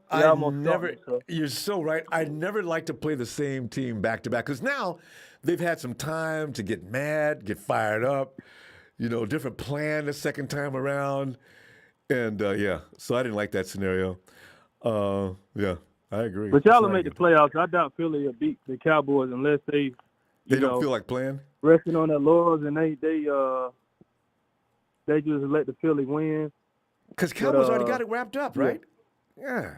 They would have to rest the starters, Rams. I mean, we still can rest our starters because we win the division. You're in. Carter's win the division, but we still get maybe the number 3 seed, and we might have to play, I don't know, Philly or the Saints or something like that first round. Y'all would have to play Tampa Bay or the Cowboys the first round if they don't get the bye. I doubt anybody will beat Green Bay out. So y'all will play Tampa Bay or Cowboys first round. Yeah, it's going to be Green Bay's going to get that bye, aren't they? They're going to get the bye. I don't think they're going to lose to Detroit and the Vikings. So no, Cowboys probably get number 2. Rams get number 3. Number 4 probably go to what is the other team that's out there? Tampa probably because we beat Tampa. Carter's get number 5. Either San Francisco. So either way it go, we get number 2, y'all get number 7, we play, we get number 3, you get number 6, we play. Unless you get number 7, you have to play Tampa. But you probably won't have to play Tampa, you're gonna probably have to play the Cowboys first round at home. Yeah. So. That's the last seed of the wild card has to go to play Dallas. Is that the way it looks right now? Yep. But see, the bad matchup though, you don't want to play against Tampa Bay. Nobody does. Because they got like the number one running defense. Yep. So that's gonna put Jimmy G in a bad situation now with the Cowboys. I mean, they're probably beatable. I mean, they got a real weak division, so I mean, it's pretty much easy to win the NFC East. So Cowboys are beatable. Hell, you probably can beat the Packers too. Stop one person. But the Rams probably gonna have to play you guys back to back in the playoffs. So if y'all beat our ass in the last game of the season, I'm okay with it because we get another chance to play you in the playoffs when it really counts. I gotta tell you though, playoff football is interesting, and Tampa Bay has lost a few people. Tampa Bay, I don't see them going to the Super Bowl this year.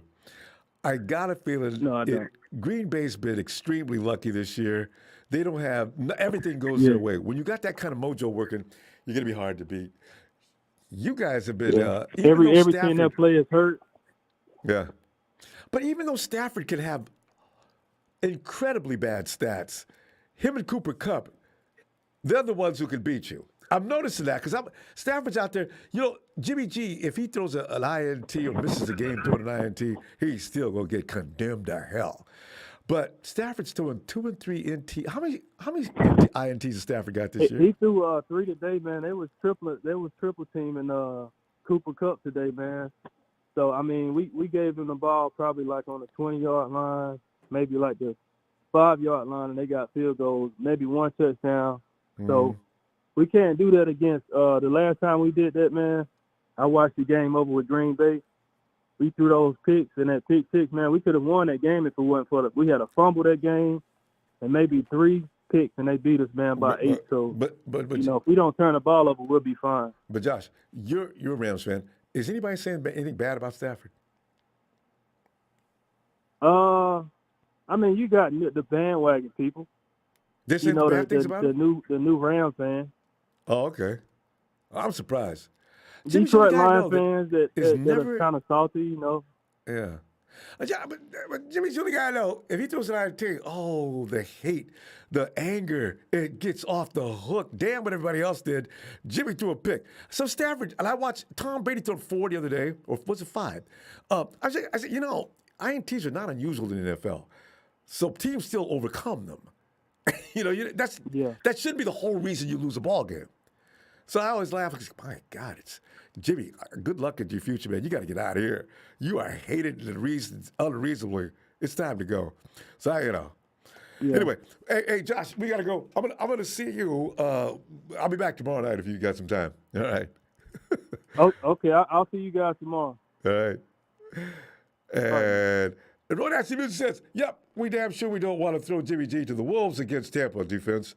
That will give Brady too many chances."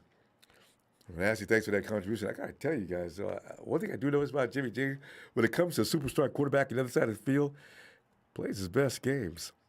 Rival one, Ronbo, I said that we beat Philly. That's the first tiebreaker. So if we both went out, we get the spot. Okay. I think this is calculations about a weight. Hey, Steven. What's happening, Ronbo?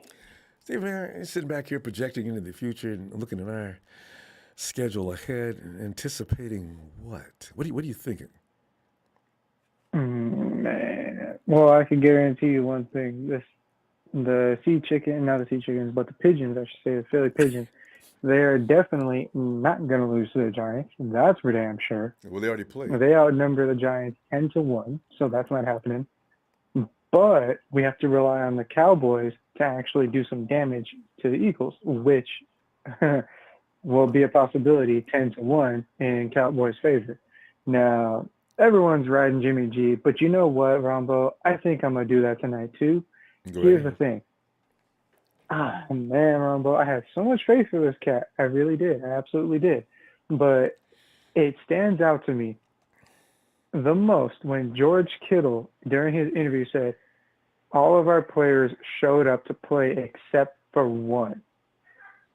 Who else could he possibly be talking to? Fred was all over everybody. Steven, where did George say that? When? George Go Kittle ahead and said pull it up. our best players didn't have their best game. He said all of our best players showed up but one. And who is that one, Ronbo? Okay. Who is that one? I never seen that, and I watched the interview, and I heard it. I will don't remember I him will saying that. find a way to get it to you through Please, Twitter. and I give don't that to have me. mine anymore, but I'll find a way to get it to you. Because I have the quote and a link that says our best players didn't have their best game. Everybody had their best game except for one. See, Stephen, that's not even true. These are the things I'm talking about. Do you think that all of our best players had their best game against the Titans? Hear me out on this. Do you think George Kittle would have caught that? Do you think he would have caught that first the second end zone touchdown that Jimmy G threw them that was an interception? You heard what they said about that, right? I didn't want to repeat it, but since you brought it up, George and Jimmy are on two different pages for reasons unknown. I don't know. Neither one's blaming the other one, but they said they're both on different pages. So I don't know. But you go ahead. I'm sure you got a conclusion. My thing is the fact that they're on two different pages. Why? When you're the star tight end.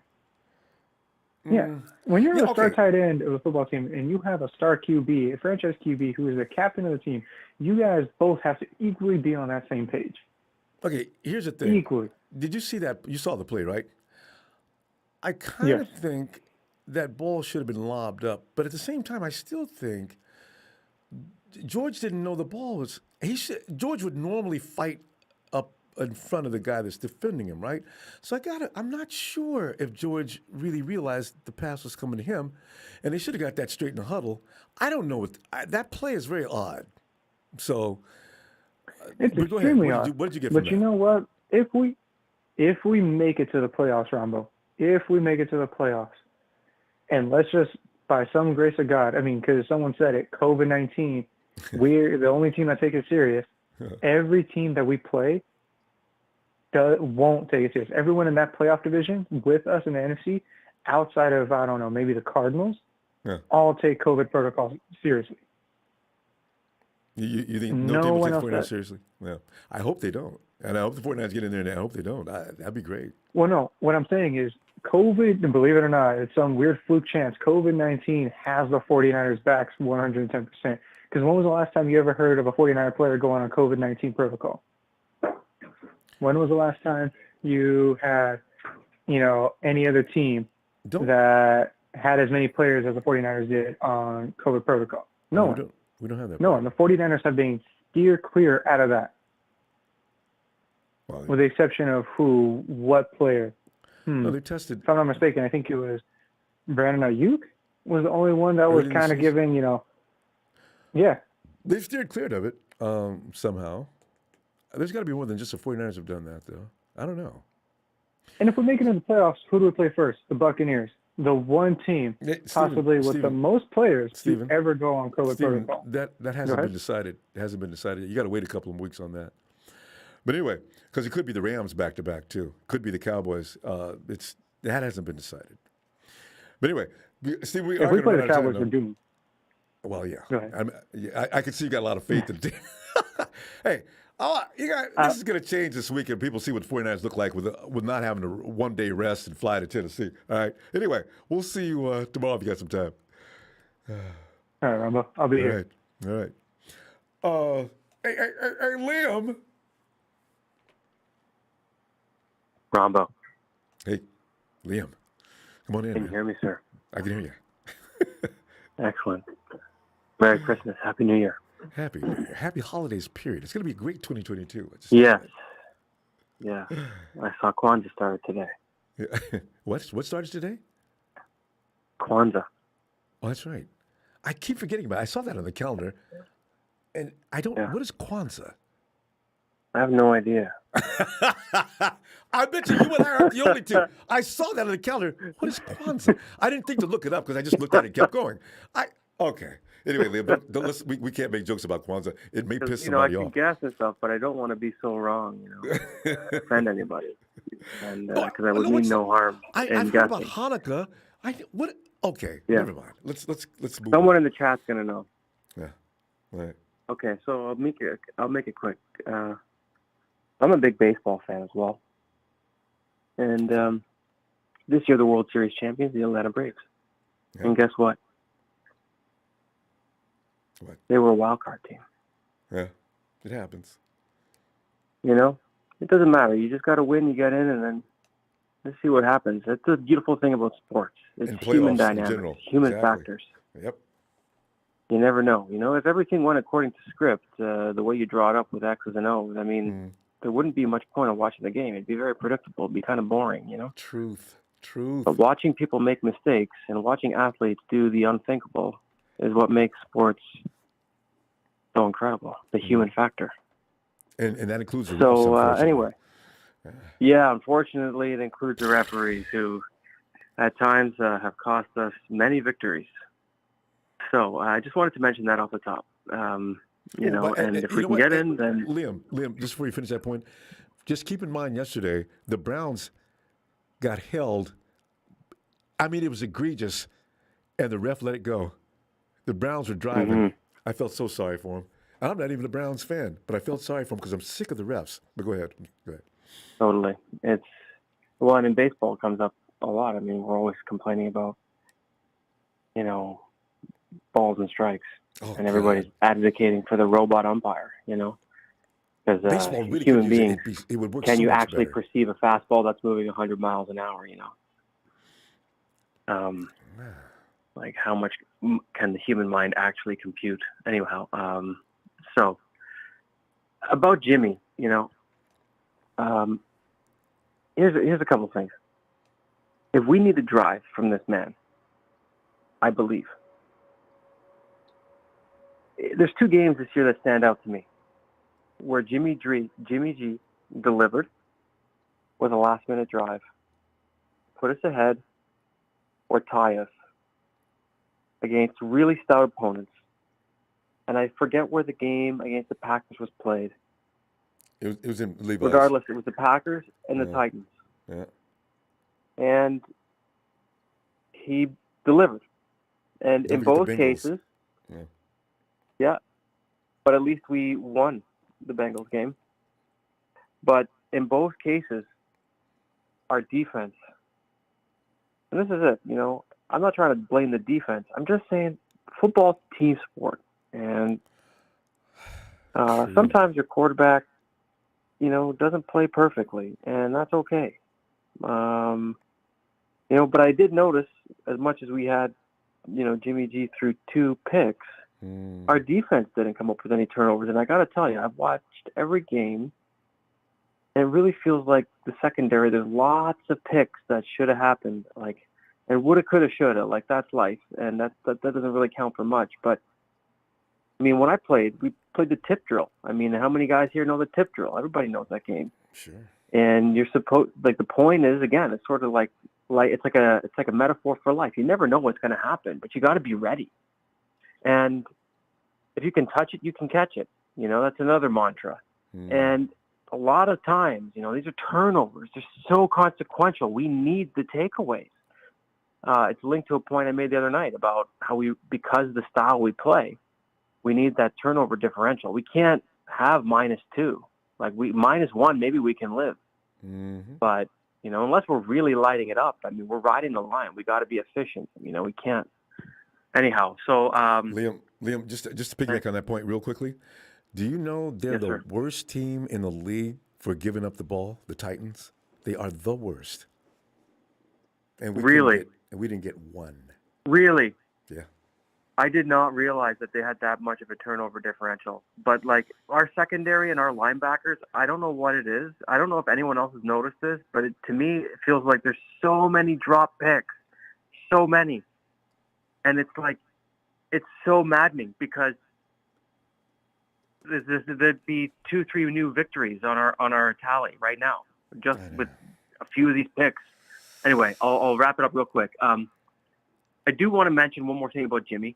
I do think the way he's handled himself, say what you want about the play, okay? And I advocate that he's been a decent quarterback, good enough for us to be, you know, a much better team and to win games. But with all the stuff going on, you know, think about all the players that have played as a quarterback. All right, guys, I'm sorry. There are going to be times I didn't get a chance to warn Liam. I'm sorry, Liam. Hold on a second. Production will shut you down. They're not interested in what we're talking about. All right. And Narb, what time is it?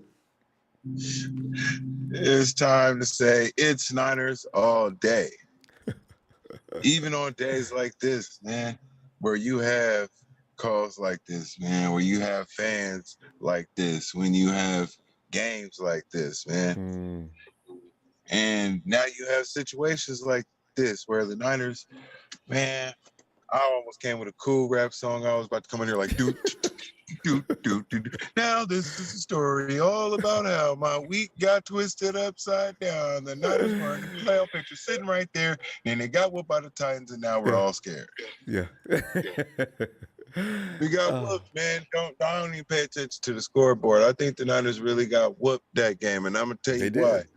They only scored 17 points in the whole game. I feel like it should have been 24-21 to 0 by the half. Yeah, to the point where even if they had their little 20-point comeback, it wouldn't have mattered. Would it have been enough to help them win? Absolutely not. But now, since we only came up with 17 points, then these types was able to, work their little Nashville Music City miracle again against us. And wow. And Norm, as bad as we played, they only got 20 points. So you know what? It is disgusting. It's disgusting, but the Titans are the leaders of the AFC South right now, and they trying to hold that. And you know what I'm saying, I applaud the Titans fans. Shout out to y'all for for keeping that spot alive, because the Colts is trying to get on the heels. You feel me? Yeah, the Colts are hot. But where did the Niners stand? Because now I'm hearing this argument about the Niners, even if they win out, they still might not make the playoff picture. I heard it was a 69% chance that they'll make it. Well, because if the Eagles and the Saints win out, then we're the odd man out.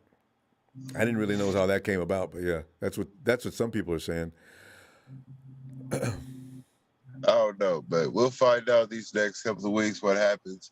I think this game against this Texans is important. We can't treat these guys like no slouches. You know what I'm saying? We see what happens. We got humbled. Niners got humbled. They need to go out there. Yeah, I mean the Niners got humbled by this loss against the Titans. We got humbled, yo. Because we was out there, we was on our high horse, like, yeah, we in a picture. Yeah, even me, I'm doing the Diddy Bop at work and stuff. You feel me? You know what these Niners games is going in. We got humbled, and that's just what it is. And he says some of these fans I pray for y'all. I hope y'all had a good Christmas, yo, and didn't tear up your gifts like you wanted to tear up Cal Shanahan. Tear up Jimmy Garoppolo, yeah. Right, tear Jimmy Garoppolo and everybody else y'all want to blame. You know what I'm saying? The whole team took an L in my eyes. The whole entire team took an L.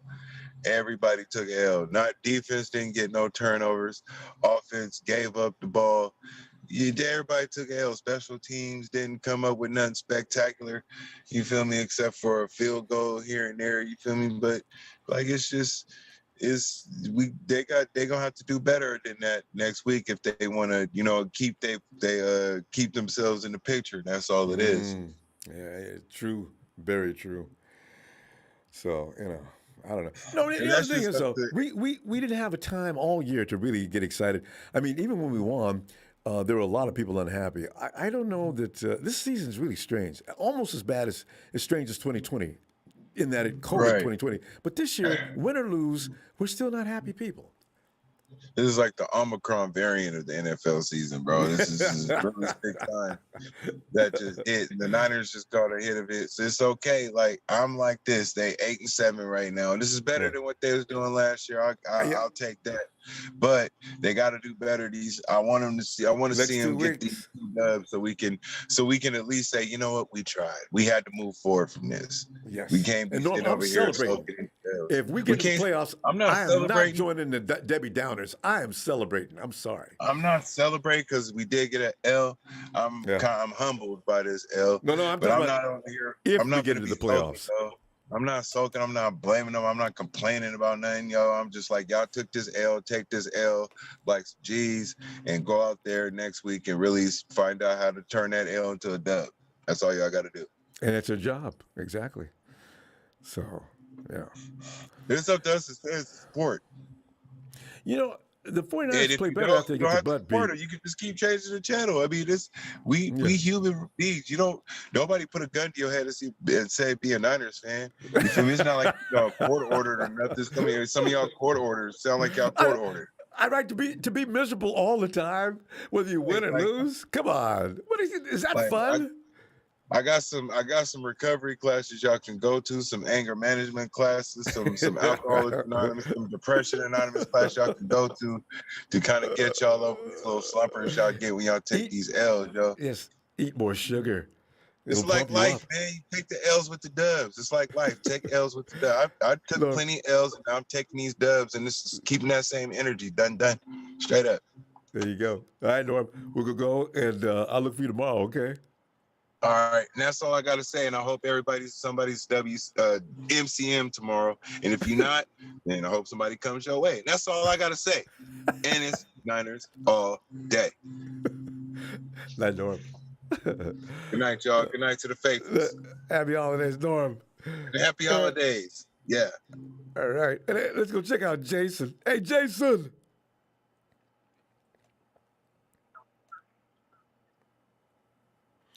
There's Jason on foot. He's at work because we all get Jason now. Jay, man, come on in, man, because I was concerned about our future, and here we are, and we're looking at. But we're looking back in the back, looking back in the past. We're not going to get over that Titans loss, and I understand that. But if you have anything to say about going forward too, you can do that. But Jason, go ahead. Cut it loose, fam. How you doing tonight? Happy holidays. Happy holidays to you too, bro. I'm still on it. Out here getting to this money. But all right. Man, what I want to know is on a short week like that, does the other team also have a short week, or are they well rested? Do they make sure? Well, yeah, they both had short weeks. It's just the travel for us.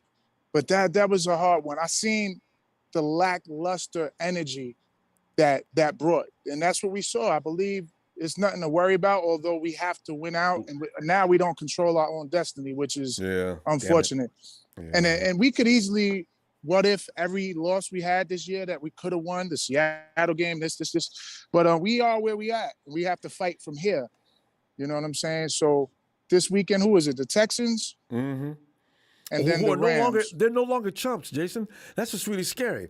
Hey, beat Chargers up and down the field. I gotta go watch. I can't wait to go watch that. What in the world happened there? It's any given Sunday. The 18-0 Patriots in 2007 lost to backing into the playoffs Giants. Who was team. That?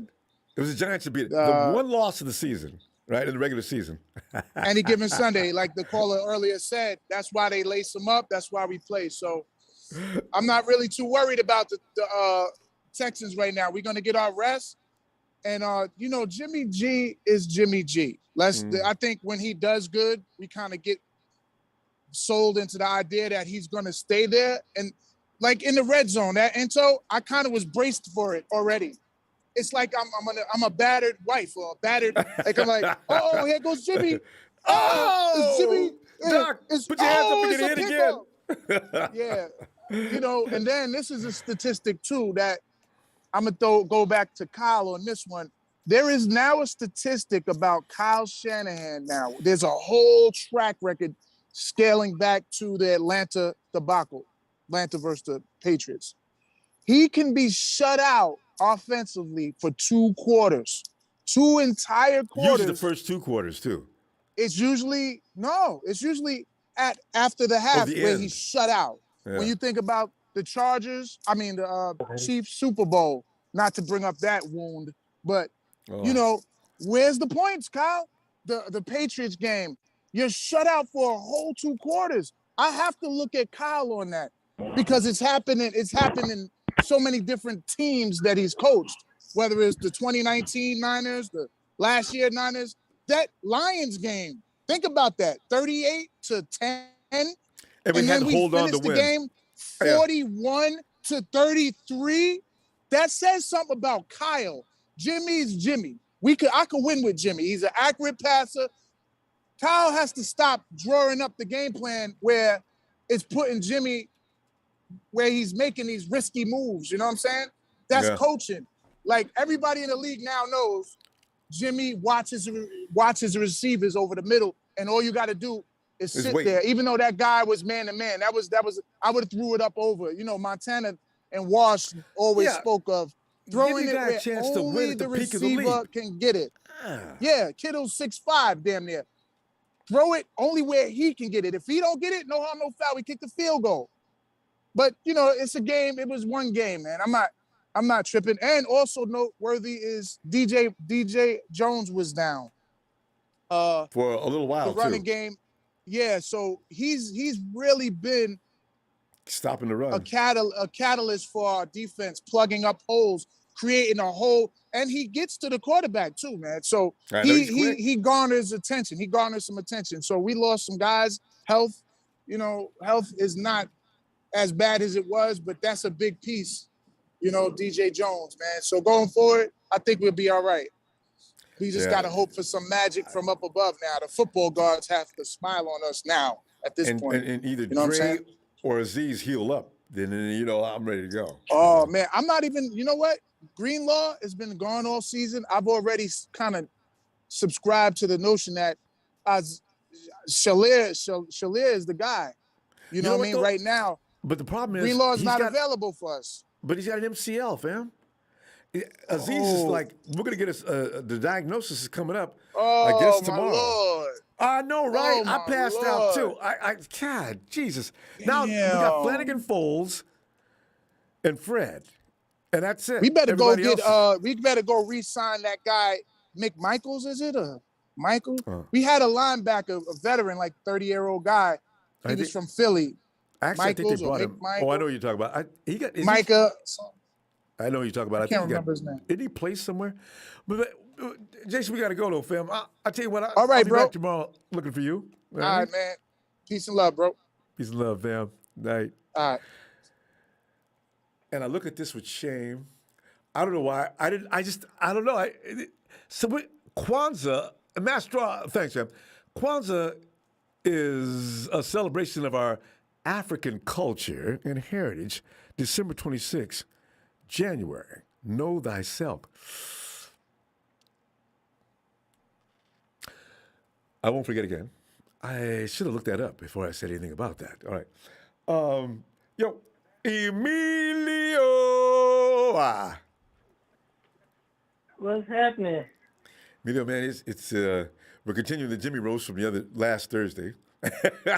But actually, I was trying to find out everybody's thoughts about going forward regarding the playoff situation. That you got some people saying now the 49ers, they can't just win out. They got to be, hopefully everybody else can lose out. If there's a tie, the 49ers are the team. Well, they have team out. I'm looking at it now. They have to win the next two games. And the only reason we get knocked out is not because of the Eagles, it's because of the Saints. I remember everybody was talking about it before, and I listened to podcasts beforehand, before the Texans game, because they don't know how that would play out. But I now heard about the Saints. If they both, let's say that the Eagles and the Saints both went out, that we get knocked out because of the Saints, because it goes on divisional wins. So that knocks us out. Since we're doing so bad on our divisional wins, it makes the Saints go 3-3 in their division. And we go, let's say we beat the Rams, we go 2-3. So that knocks us out. So it's the Saints. What's the Eagles divisional record? That's where it looks bad. Huh? Right now the Saints are no, the Eagles. The Eagles, I think they're also the same thing. I think they go 3-3 as well. So that's why they say if they win out against the Saints. So it's the same thing. The Saints and the Eagles have the same record. They're 2-3.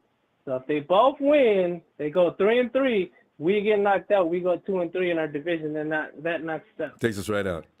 That's the only thing that can knock us out. So the formula is like right there. Yeah.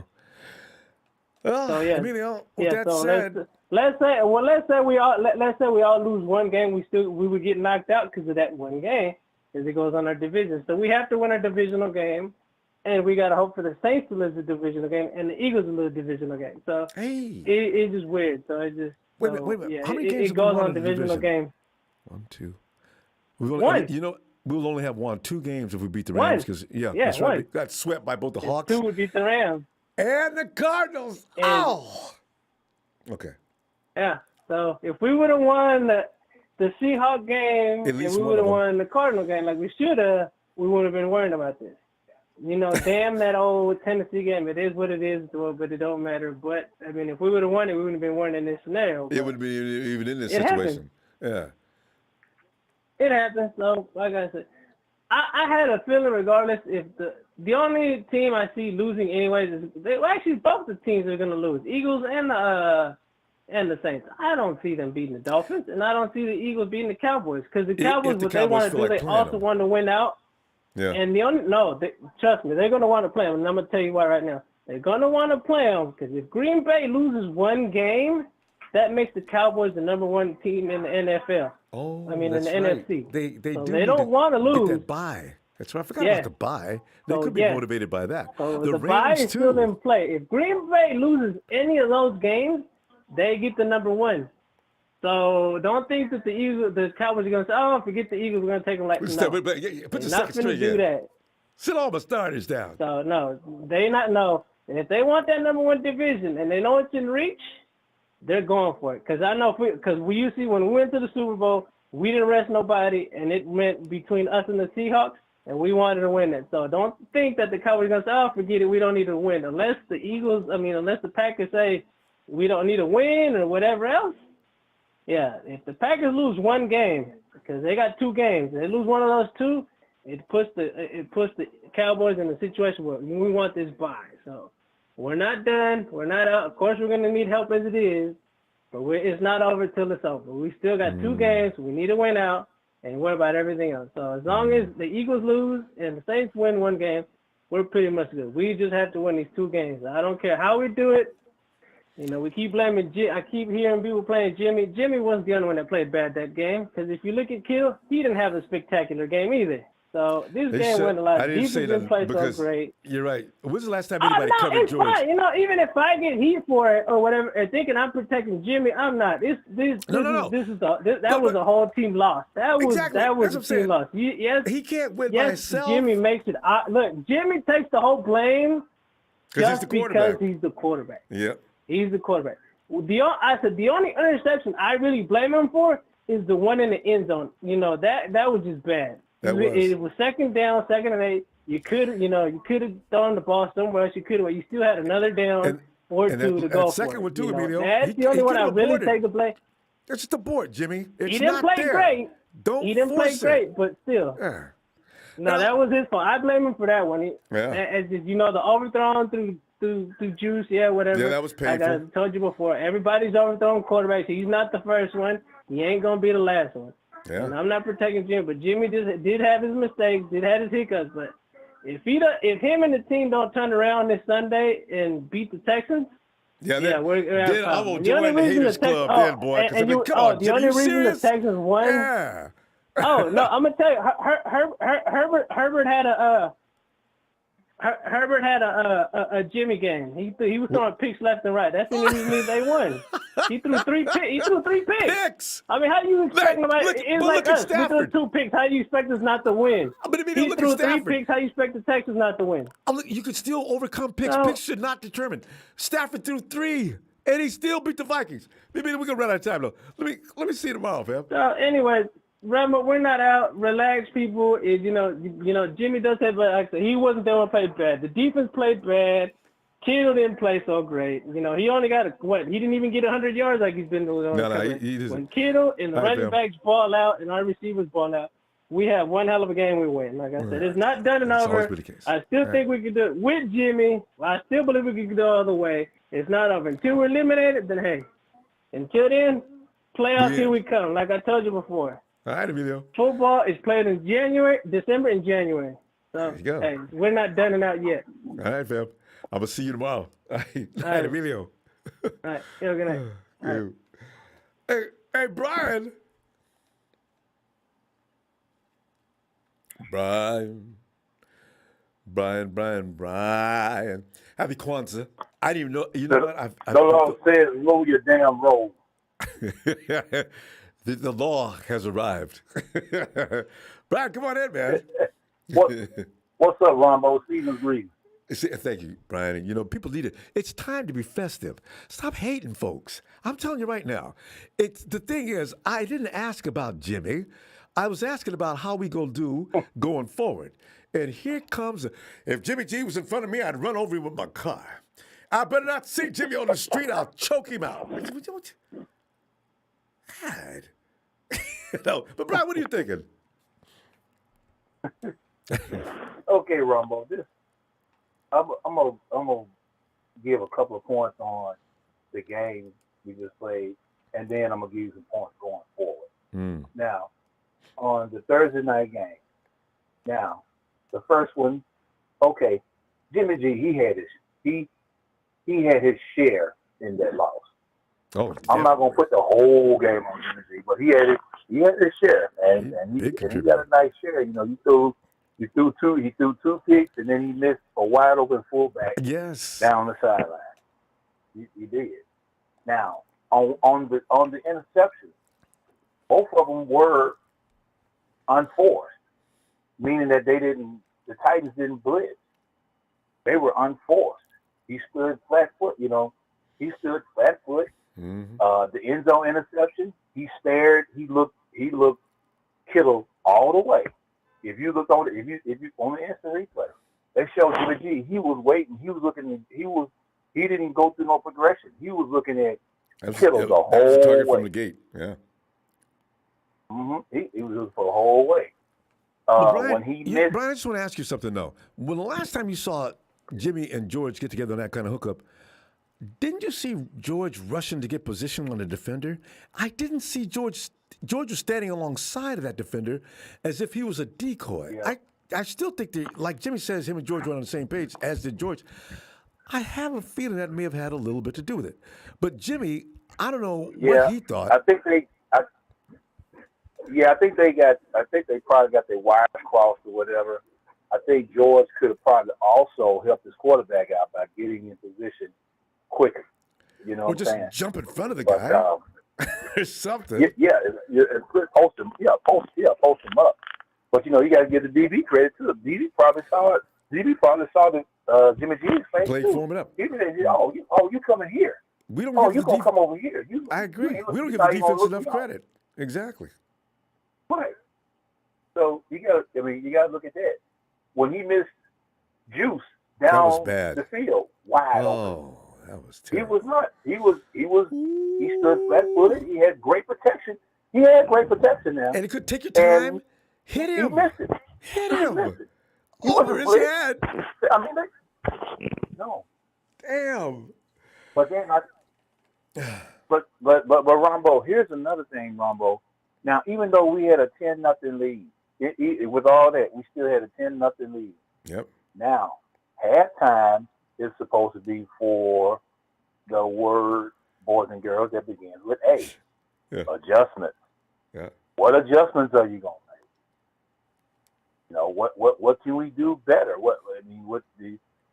That's when you get to your quarterbacks and receivers or whatever, and say, do you see anything? What can we do, or what has worked up to this point? What is there? That's the time you determine and figure out, well, what is there? What's in place that we haven't run? Where are the weaknesses? And start to attack those. In the second half. Yeah, where are the weaknesses? Right. Where are the weaknesses? You know, and Ronbo is. We came out. Brian, flat. You remember we didn't we go to the Super Bowl halftime? Was it a 10-0 or 10-3? Yeah. Okay, why does Kyle insist? Yeah. And everybody says, "Well, he's scared of Jimmy." No, I'm sorry. That's not good enough for me. At the halftime, Kyle, you got a minute or so, a minute and 30 seconds. You could at least try something safe. You just walk off, drop a knee, and leave. I hate that. Yeah. From now on, it's bad luck. If the 49ers are leading at the half, any score less than 15 or 20, and Kyle says, "All right, let's wrap it up, guys. Let's get on in the locker room." Cal, you got a minute and 40, a minute and 30 seconds. Do something. You got time? Yeah. Oh. This is, yeah. And Ronbo, hey, and remember, we're in December. This is a time where teams are trying to position themselves. You saw what the Texans did today.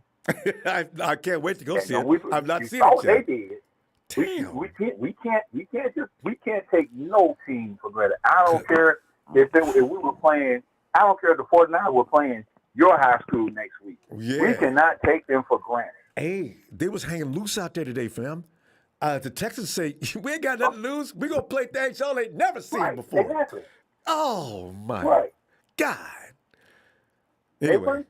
I mean, they know their season's over. So why not go down swing? Spoiler. Everybody loves us. You know, play that role.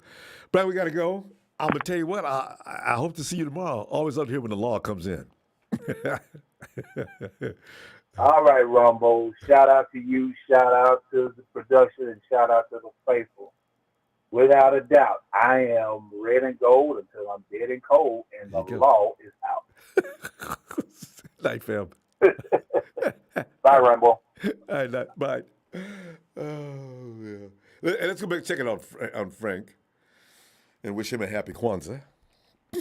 I still don't believe. Okay, you know what, though? We're just now getting calendars that are being revised in this fashion. You know, we're not used to that. I didn't even know about that. What date is that? I don't want to get into Black history. I'm just saying, I didn't know about that. I feel foolish. You got to have my sister do that. You know what? Because you ain't black. Don't start. You know what? Because, see, this is what Russell Wilson had to do. Remember, all the Seahawks, his teammates started accusing him of not being black enough? I don't know how you can get any blacker than me. Come on, man. Ellis! I bet you Ellis knew what Kwanzaa was.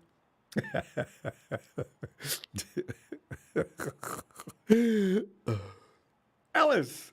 Dre! We'll come back, Ellis. Yeah, thank you. Dre? Ron Bizzle. Dre, What up, Ronbo? Dre, did you know about Kwanzaa? Oh, yeah, I knew about it since I was a kid. Damn. I just feel ashamed. Okay, I won't do it again, though. It's all right. I'm ready next year. That's why I don't ask, look, Ronbo, I don't go on the air and ask nothing. I will ask Google in private. So you don't embarrass nobody? I appreciate it. No, listen, I have an 8-year-old child, and she puts me to shame every time I get to ask the questions. So I go whisper to Google, and I heard that. I'm like, you know what? I don't like kids. Dre, seriously, you are in trouble. You know why? 8 years old, between now and 13, 14, they are always so up on high-tech savvy. So you almost got to hit the net on a daily basis in more than 1 hour just to keep ahead of your kid. Yeah, that's what I'm saying. Woo! Man. Well, Ronbo, happy holidays tonight is normally one of my list. Happy holidays to you too, Ronbo. Normally tonight is one of my listening nights, but I heard a lot of your callers call in, and it sounds like they are dogging Jimmy Garoppolo. Let me come in and lift everything and shed a little light on what they saying to you, Ronbo, because it sounds like they just bashing the brother. Well, man. But yeah, listen, Jimmy, the last game was on him, because you remember, I called in when he was winning and said, no matter what I used to say about the man, he doing his thing now. Yeah. I gave him that praise. I gave him that shine. Now, come on now, when just as good as when you getting your praise on, everything, when things is going wrong, somebody going to have to tell you when you're wrong, too. Now, he was dead ass wrong for that last game. And once I heard how everybody said the standings is, what is going on? You say the standings? Like, come on. Yeah, like, what is going on? Like, I'm listening to the callers, and I'm like, oh, no. So it's a possibility that we might not make it based off of 2 games. Yes, that possibility is there. It's frightening. I didn't... And Ronbo, you can't protect him because we lost against 2 mediocre-ass teams with him at the helm. and he is the controller of that team. Whoa. I just want to get that straight. I got that straight during the game. I am not defending Jimmy. Jimmy contributed to that loss big time. I didn't say you ain't call me defending Jimmy. All I said was Jimmy was out there messing up, but he had a little bit of help messing up out there too. It was him and that's all I was saying. But I can give you that. Yeah, no, but what I'm saying as a quarterback, you see why Patrick Mahomes and them don't get the much in Sam and all and what's Bradford do? Yeah, him too. All of them. The reason why they don't get it. Yeah, look at their record. Look what they stand there. Yep. Yeah, look at their record. They record. I mean, look at where Mahomes was. When we was doing horrible and they was doing horrible, we was neck and neck of being horrible. So they came back and snatched first place. We came back and had an opportunity and blew it twice. I mean, and we made and you know, I heard another caller say George Kittle made some comments. You got to go back and listen to his presser. He made some comments. He threw some shots, and he was taking them at Jimmy. You got to listen to it, Ron. Because I did listen. I was just listening to it on the phone, and he said, was taking shots. Wait. You heard him say everybody did a good job, but one player. No, I didn't hear that part. I just heard him basically call. He said everybody came out. Everybody had a job to do, and we put good players put themselves in good positions to do good things. Because I heard him say our best players didn't have their best game. No, he said he called Jimmy out. He said just like this. He said we put ourselves in good positions, but you cannot turn the ball over. Oh, okay. We pride ourselves on that week in and week out. And basically, he really didn't have nothing to say about nobody. He said offside penalties. How many penalties they had about offsides? About 3. That ain't nothing in no game. See, that's why I heard our best players didn't have the best game. Trent had a couple. We had that one that remember we stopped A.J. Brown? Great play by Ambry Thomas. And they still got the penalty anyway. Our best, and they got 15 yards. Our 10 best yards or something like that. Yeah, that's what I heard him say. But everybody said he directed our best players had our No, he was directing that whole interview at he was directing that whole interview at Jimmy. Okay. You listen to it. I did. You listen to what he said. He talked about the penalties, and that was directed at the defense. He got off the defense. You know, I understand that. As the last few drives of the game, but you got to understand what I'm telling you. You playing against professionals. You've been playing out there longer than you was expected to be on the field. Wasn't like Jimmy did some miraculous things, and he came out and threw 14 touchdowns in the third. So that's the reason why you out there, because he threw two early touchdowns. Yeah. So, resulted to you being out there longer. It wasn't like that. It was just basically he was playing like ass. And now we're in a position where we got to win out. And that was even even versus the Seahawks. If you, sorry, Ronbo. I'm going to say this and get out of here. I know. You know where I was going. You got to play. Okay. Cut us off. You got to when you play at that position and you controlling over the field, and you over the offense or who score points, you got to be out there and producing. You can't be playing like ass, Ronbo, and you have a blessed one until next time. All right, fam. Have a great night. All right. You too, man. All right. And it's Ellis.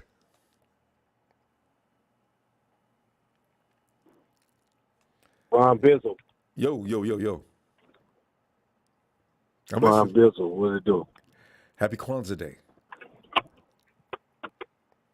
Yeah, happy all that. Yes, sir. Respect. See, Ellis, I appreciate it. I feel better now. Likewise. Yeah, Ellis is not sure about that holiday either. Ellis, yeah. Fun I'm having with that because I'm embarrassed. Ellis, I bet you ask the kids, they'll know. That's the bad thing, God. Okay. Yeah, they're gonna give me the blank stare too. Yeah, I know, right? They're like, what? If it ain't birthday, if it ain't Christmas, I don't know what you're talking about, man. But we have to get on to these holidays though, because it's recognizing people of our color. So I always say, okay, what? These calendars are just now being rearranged so those holidays are in there. I mean, I always knew about George Washington and Lincoln and everybody else, but nobody ever said anything about Hanukkah. But nobody ever said anything about Kwanzaa. Yeah. Well, happy Kwanzaa then, for the sake of our people, for all the, what I mean? Because there's very, very few things that we get to have of our own anyway, as it is. You know what I'm saying? They get attention like that. Anyway, I don't want to get into all that. No, don't do that. Let's talk football. But yeah, man, shout out to those Seahawks for losing today. Yes. To those Bears, we appreciate that. That was we love to see y'all plummet. We love to see y'all crash and burn. Let me go. Hold on. Let me go get some lighter fluid.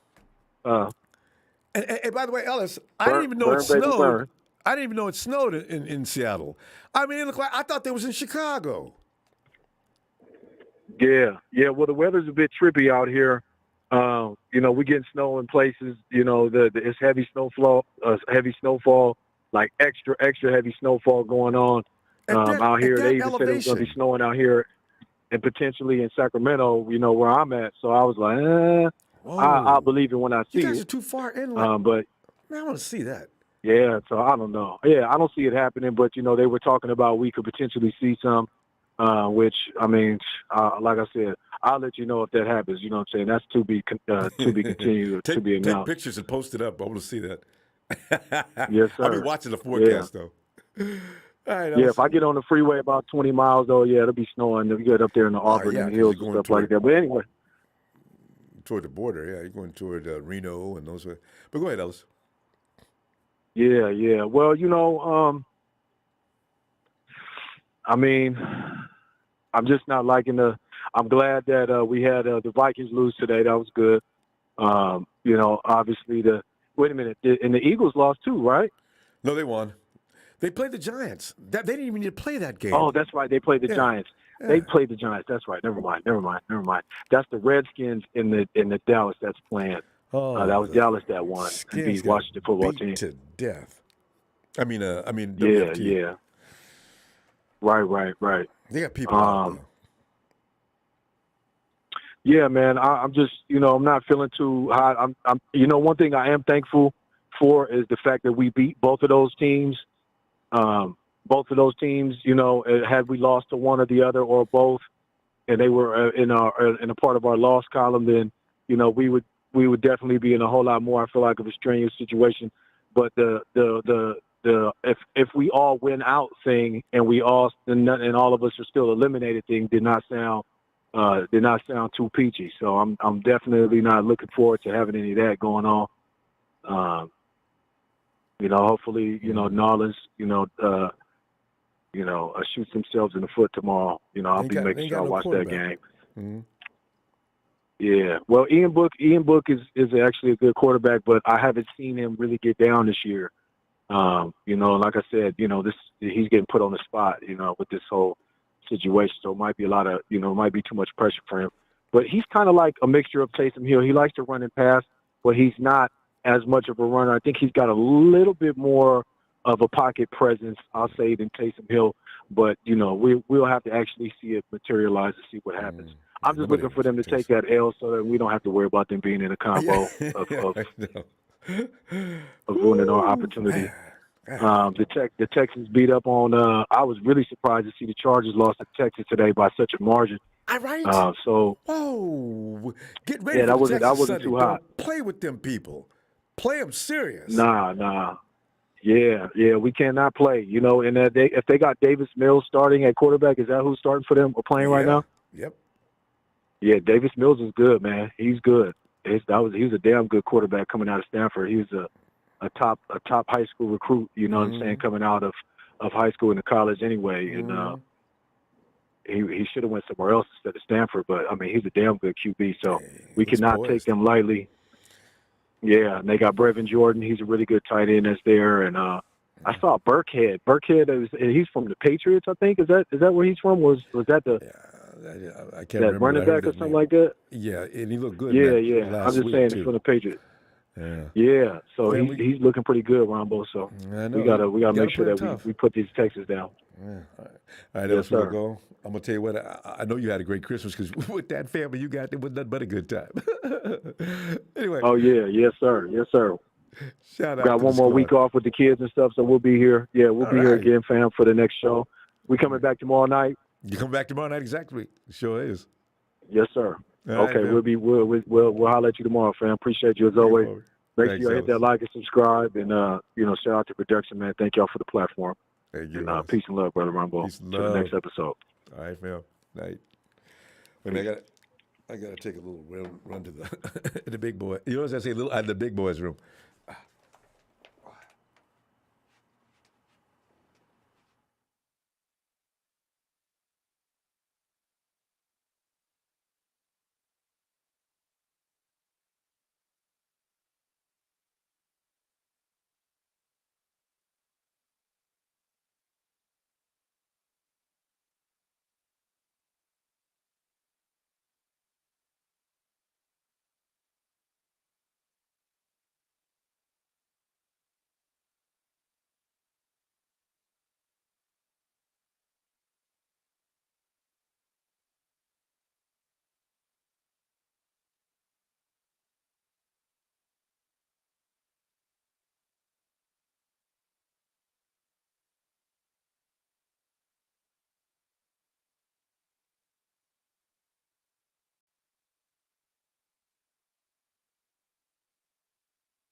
Okay.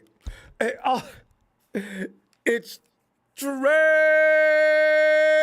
from VA. Oh, God. Talking about to hear it now.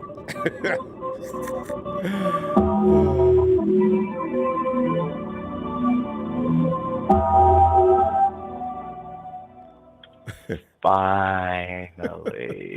And I do mean finally. Hey, Dre, don't accuse nobody cute and cuddly. Ain't been no cute and cuddly up in here. To say that the last few callers and happy have Kwanzaa, been by the very way. cute and cuddly. Just acknowledge that. Happy Kwanzaa. Rambo, don't try to disarm me with that. Happy Kwanzaa, okay? I'm very upset right now. Don't try to put a traditional holiday that's been around for a long time, all right? Read up on that. Read up on that. I'm going to leave that alone, though. I'm Rambo, going to give a dissertation tomorrow night. I ain't playing. Rambo, this is. Shout out to TNT. Shout out to you in production. Shout out to the family. To say that I told you guys, so Rambo, what did I tell you in February when I thought that it was going to be 16 games? I said that if we stuck with Jimmy G, this is before they even said 17 games was approved. I said we'd be 8-8. What the hell are we? 8-7? Yeah. What is this, Rambo? And you know what? When Jimmy wins these games, or he's on the winning end of these games, he gets all the love. And now that he lost, doesn't. We're not allowed to talk. We can't talk about it. Back that up. What do you mean? What do you mean? Rambo, hold on. Jimmy got no love for There's about 1 or 2 games Rambo, all there are year. stats out here that say that Kyle can't win without Jimmy. It doesn't say Kyle can't win without the team. He hasn't. Here's the funny thing that people say about that. But check this out, though, Rambo. Who are we comparing that to? C.J. Beathard? Brian Hoyer? Nick Mullins? That's disgusting, and you know it. Well, it is what it is. That's not fair. That's a loaded stat. Who else could win? The fact that he won 9 games with those guys, he should have won 3 or 4. But we're getting off subject. Those guys are terrible. They're trash. A lot of them aren't even playing. We're getting off subject, Ronbo, but that's okay though because you know you went that way. I didn't. You said that this is you said this is unreasonable hate. I wrote that down. I said unreasonable. It's unreasonable. Some of it is. Is that what you? Is that your final answer? No. The other day was warranted, but Jimmy gets hated even if that boy's not even in the game. He got hated last year for not playing. Rombo, y'all see this is what y'all do though. Y'all drink the Kool-Aid, right? It get real good to you. You get a little bit too much of it, right? And this is what he does. He's Mr. Set you up to let you down. I told you this. I told you this guy. He was jittery in the pocket. Rombo, let me ask you a question. In the red zone, right? Yeah. George Kittle was not open at any moment in that route. At any moment. Not at the beginning of the route, not in the middle of the route, not at the end of the route, not before the route. He was covered like white on rice, like stink on a I'm gonna leave that alone. Okay. But the point is, But how many times have we seen them do that? Him and George. Rambo, how I many could years see it have for they been somebody, playing Jawan together? Jennings How or many somebody. years have they been playing together? Well, Rambo, I'm these trying guys to have been playing understand. together for 5 years. That's why I Rambo. believe what 5 they years. said. That's why I don't trust this combination. George Kittle is like covering up for his boy that just don't got it. That's what he's doing. He's covering up for it, and it's getting him in trouble. That has everything George to do Kittle with would that be. play. I still wonder what happened on that play. Jimmy should have threw that ball, Rambo. Jimmy, that ball should have never been And they thrown. should have that understanding before that ball was snapped. I really would like to know what in the hell happened there. Meanwhile, that's not the normal. flat was wide open, but I'm going to leave that alone. Who's open? I'm going to leave that alone, Rambo. What about this, though? I need you to close your eyes, Rambo.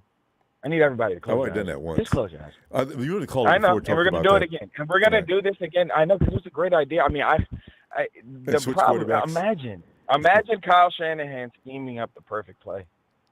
Dueling 11 guys on defense. Having a guy running so wide open, he's waving his hands.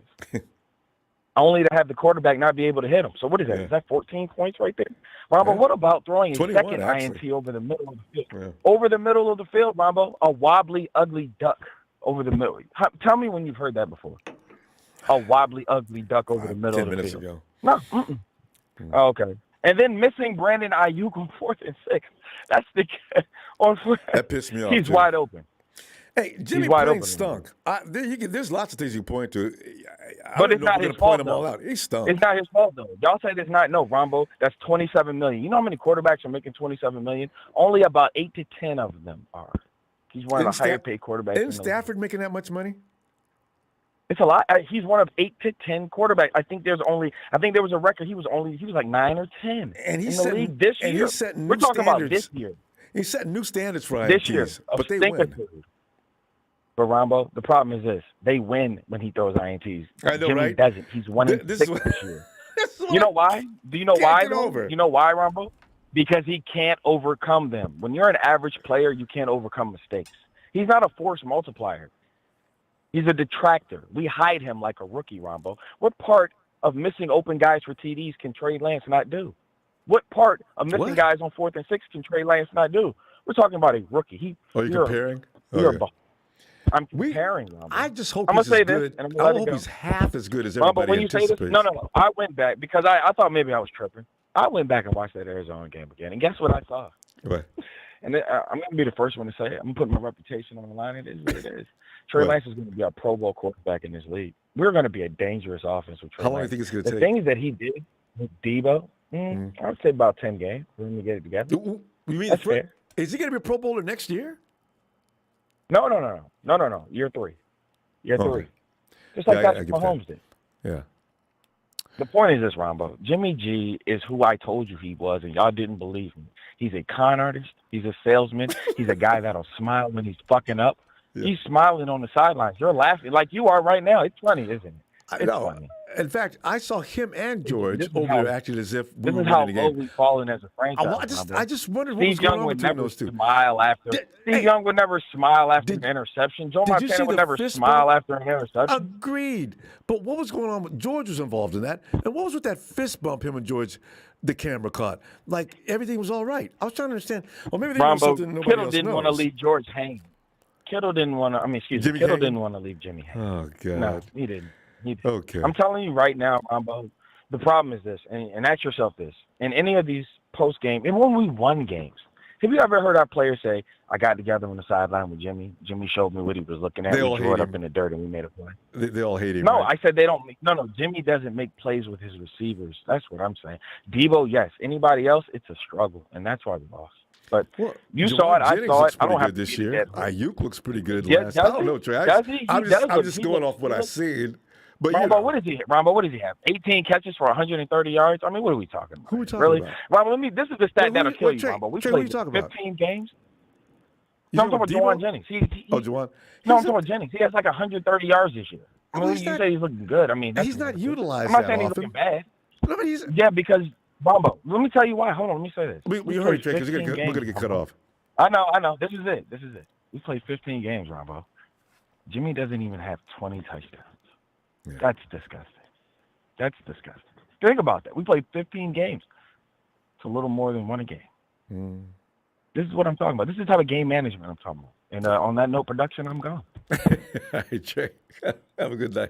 And, this is why I provide this platform. Also, because I love you guys.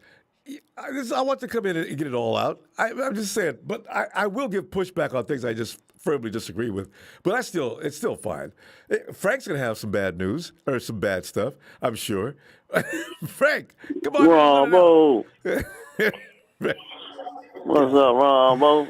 Frank, we just sit back here whooping on Jimmy like we always do.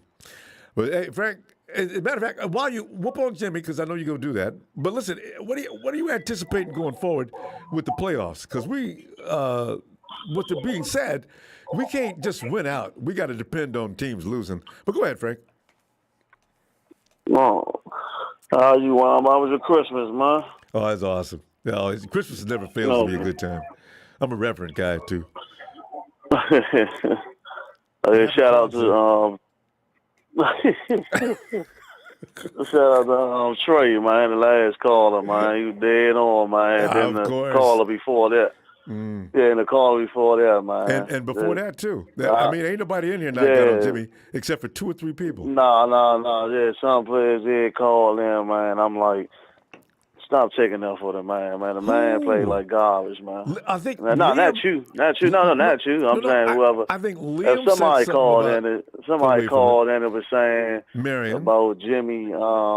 I don't know if it was Murray. It was some. I don't know who, but I don't think it was Murray. It was somebody else saying something. No. But what Jimmy, they did do is they pointed out other problems. Kyle want him to throw the ball at a place at a certain area, a certain place. Like, come on, man, cut the crap, man. Yeah, no. The man played horrible, man.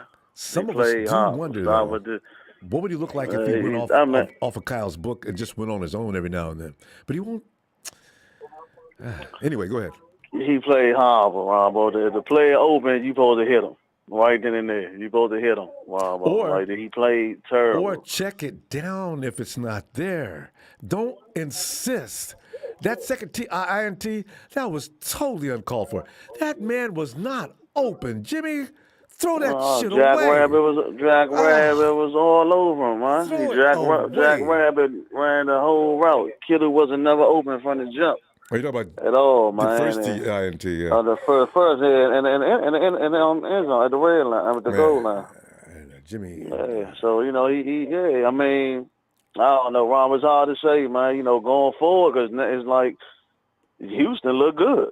That's not gonna be no gimme. You know what I'm saying? No gimme win. They playing. That's the worst team to play, right? That's the worst kind of teams to play. The teams that's not going over there playing spoiled football. Yeah. You know what I'm saying? So you gotta expect anything to happen. And then you don't know what Jimmy you gonna get. I don't trust the guy. I do, and they go get an ass whooping with a full 10 days to prepare. Frank, I'm telling you right now, don't even consider it. That was BS. I don't know how the Chargers got caught up in that. 49ers are not gonna get caught up in that. It's gonna be a regular week of workout planning, and we will be ready. With the quarterback we had, Ronbo, I'm not too sure, Ronbo. I do not care. I don't know, man. I feel you. That's the way to look at it and have hope. But you never know, man. With these, I'm confident. You never know what. Yeah, you be confident, but you never know which in Jimmy mind now the John Lynch like look now now the John Lynch like the tweet saying look it's gonna happen. Listen to me. They listen to me. You never know where his mindset at when now your GM done like the tweet. They're told that they leave him in Tennessee. God. I mean, you just don't know. It was an accident. Ronbo, you really believe that, Ronbo? Okay, Frank. Listen, he ain't just accidentally. Let me ask you this. Like he played like some garbage. Come on, man, let's be 100, Ronbo. I just want to ask you this, and I want to see your reaction because I'm going to tell you why. Remember when George Kittle, somebody said something about Trey Lance was negative, and George Kittle hit like? Did you think George did that on purpose? I don't remember Kittle. I think that was about the quarterback situation or something, right? Exactly. And somebody said something bad about Trey, and George hit like. Don't you have social media, Frank? Yeah, I have Instagram. Yeah. Okay. Instagram. Do you hit? Sometimes you read every post that you hit like on. So John Lynch said it was an accident. He I probably don't believe that's no accident, man. Okay. John Lynch Of like course you John don't. Lynch You like their don't like post, Jimmy. man. Anything. If No, somebody ain't got nothing. says, Rombo, Jimmy, it's- you're gonna agree with please. it no matter what. If John Lynch tells Rombo, me he did it an accident, I believe him, not Rombo, man, it's not a coincidence, man, that man like that post that lead that man in Tennessee. John Lynch like that, man. He seen play like some garbage. Then why didn't You can't get mad at him. Why didn't just He go play with like it some then? garbage. Why didn't just go with it? Just leave it alone, John. Because you Just can't. Because you don't can't go with that, apologize. Rombo. It's an But you accident. have to though, Rombo. Rombo, but you can't. You can't. Why? You can't. I didn't like the way he played, You can't do and that. I hit like And you on a comment like that. He No, could have I said don't like that. him. I know, but he could have. You know, he can't do that. It's just he can't do that. He can't say that I didn't. He can say that he don't like it. What I'm saying, as far as he can't admit to about liking their post. You know what I'm saying? With what it said, leave him in Tennessee and stuff like that. You know what I'm saying? That's unprofessional on his part. You know Then what why would he I'm do saying? it in the Like first so, place? that's what I'm saying. Why would he know? Yeah, I mean exactly. But hey, Knowing you I got to publicly believe it. apologize later.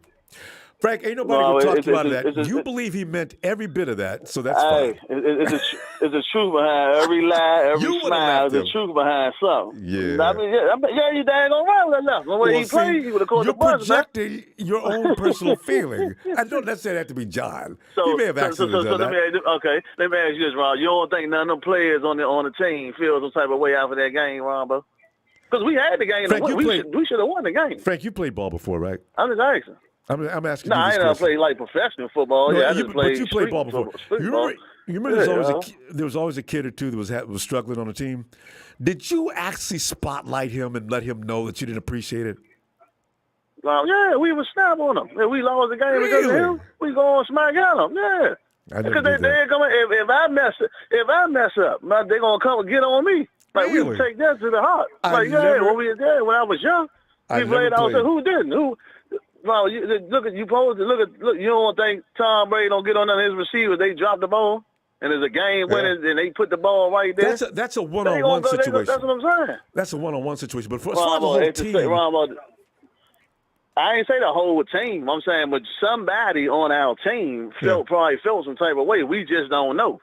They just ain't say nothing about it. I guarantee you, somebody on that team you can't either said something to Jimmy or said something about it. That's about what you the way can't he played. necessarily believe that because you feel that way, that everybody on the team or anybody on the team feels the same way as you do. I didn't say everybody, Ronbo. I guarantee somebody on our team felt some type of way about Jimmy after that game. Yeah.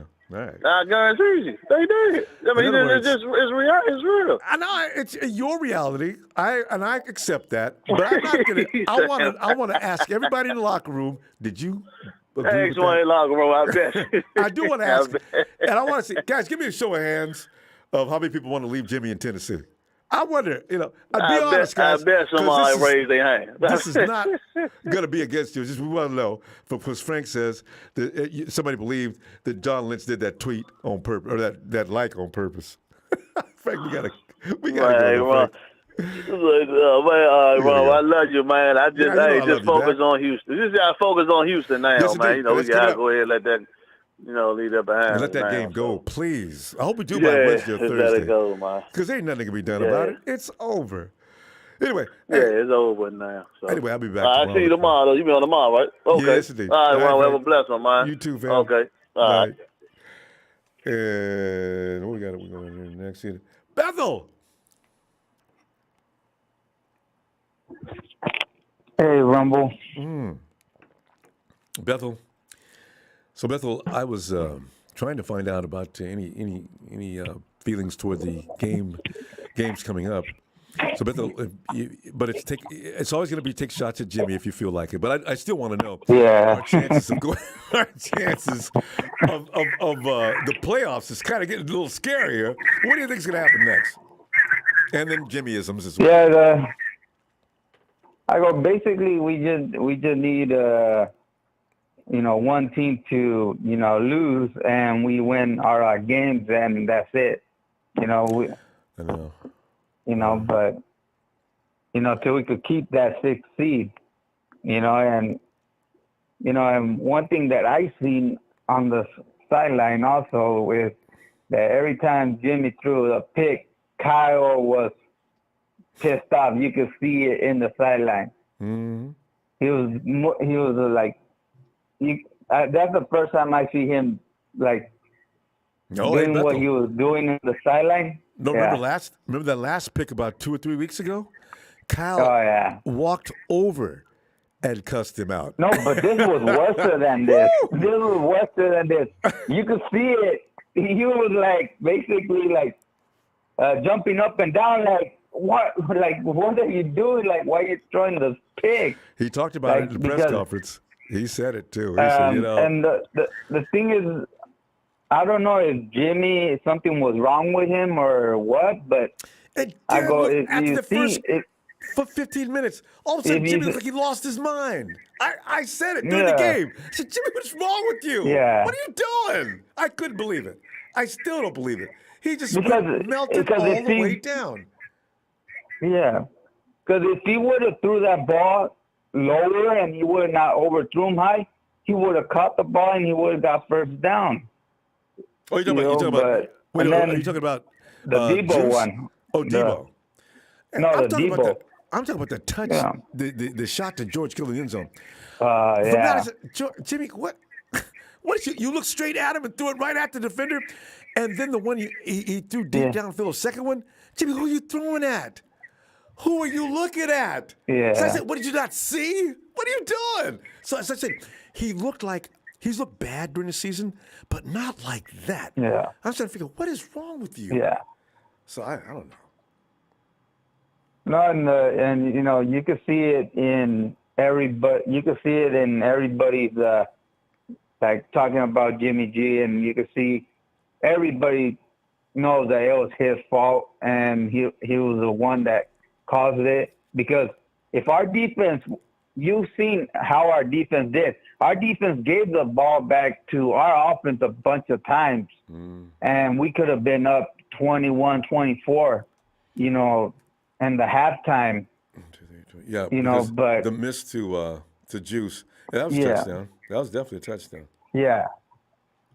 Yeah, so, it just, he just blew it. I go, because I did see that one play where that guy did kind of hit him down and he hit his head in the ground. I'm all like, and I remember I said it once, I go, if you think you have a concussion or, something's wrong with you, tell the coach and, let Trey Lance, go in there. The coach sees that. He should go over and tell Jimmy to sit down, and I'll let Trey go in for a couple of series or something and have him checked out because he looked completely weird. I mean, the first series, sharp as attack, right? And then all of a sudden he got strange. And somebody did point that out after he got slammed. But Jimmy, then if you don't feel good, then God, Jesus Christ, you ought to be able to feel that you're not feeling right. Just throwing the ball at weird places. And then also I seen that the referees were not throwing certain flags, but on us they were throwing these flags that were mediocrity. Some of them I understand we did deserve them, but not. There are some that were not that good of a cause. We're always going to get those, Bethel. We're always going to get those. Everybody gets it. Yeah, the officiating this year is terrible. All over the place. Yeah, so I think Jimmy, he put the nail in the coffin and, he's out of here next. Because I go, we could trade him and get something for him, or we're going to have to let him go and, we're not going to get a big cap hit because, he doesn't have guaranteed money. So, he comes out the books as soon as he leaves anyway, especially if he leaves at a certain time. Yeah, so, and, so we need to see if, it depends on what happens in the playoffs or if we get to the playoffs. It depends on what Jimmy we get. And, let's see what happens. And we're not going to see that Jimmy. I really think it had something to do with going east. I don't know why they didn't make the Titans didn't play. They played Sunday. The Titans should have been made to come over. Man, it's too late. Anyway, we'll see Sunday. I just felt sorry for our defense and these players, because they were playing their hearts out, and Jimmy, cost them the game. And I thought Debo was injured, but then I think he just ran out of breath, and he did. And plus Jimmy did not drive us up there. It was Debo that drove us up there for the touchdown, because look how much he ran that he lost his breath. I think he went 50, 60 yards? I know, but see, that's what I mean when I say that if we wouldn't have had to travel to Tennessee, Debo he never gets caught from behind. I don't care who it is, right? And laying on the sideline, can't breathe, that doesn't happen. Yeah. You know what? I can say, I don't care what anybody says. If the 49ers didn't have to go to Tennessee and Tennessee had to come to San Francisco, it would have been just the opposite. They would have lost. It's just one of those things. I don't know. And the next time the league people, when you're making a schedule, don't send a team east on a short week. Make them stay in their conference. Yeah. Normally we play on the West Coast or we go as far as Seattle or something. They sent us all the way to Tennessee. That was just evil. That's fine. It's not going to. We'll see. We'll see what happens there. Because the 49ers can, after all this, if they still make their way in the playoffs, as I said, am proud they dug themselves out of that hole from earlier in the season. And if they make the playoffs, I'll be equally proud of them. This is just, adversity can be a B-I-U what, So we'll see. Anyway, Bethel, we got to go. Yeah. I'll send it back tomorrow. Ronbo. All right. Good show. Hit her like for Ronbo Sports. And let's go Niners. Yes, indeed. All right. Good night. Good night. Great choices. I would like to call in. We're probably done here because it's kind of late here. Let's. We got another. And Tony, come on in, Tony. Ronbo, good evening. How are you? Oh, Tony, I'm just now finding about Kwanzaa. I'm feeling okay now. I feel informed and enlightened. I will not get caught in this next year. Tony, did you know about Kwanzaa? No, I didn't. I feel much better. Next December, though. Is it what? Me and Don Bourbon going at it for the last hour and a half. I saw you, and then you took some out of Texas boy, and you're right. Texas boy walked around his chest out. He's beating it hard as he can because the Cowboys look like they just can't be beat right now. See, these guys are setting themselves up to get the feelings hurt, though. Exactly. Because when they play the big boys, it's going to be a different story. And I don't know what Don Burke could possibly be talking about. God. I know he's just, there's something wrong with that guy. But hey, Ronbo, before we get started, I just want to say, I know that if the Aints and Philadelphia, they win outright, they're in. But not to worry, Ronbo. We're going to beat the Aints for y'all the last week of the season. All right. Because they got to come anyway. And Tony, they got no business riding into town with no quarterback thinking they're going to beat y'all anyway. I like that thought. We already beat them in their place. We're going to beat them again for you guys. We won our first game at home in 13 months. Yeah, you guys beat the Saints. That's been going back and forth. What is the record between the Falcons and the Saints in the last 2 or 3 years? When ain't nobody else beating the Saints, the Falcons were. Well, they beat us. They beat us twice last year. Oh, they did sweep you last year. That's why that's why. You know what? I asked you about that earlier this season. I mixed them up with Tampa Bay. You guys almost beat the Saints on both occasions, so am I right? They came from behind and got you.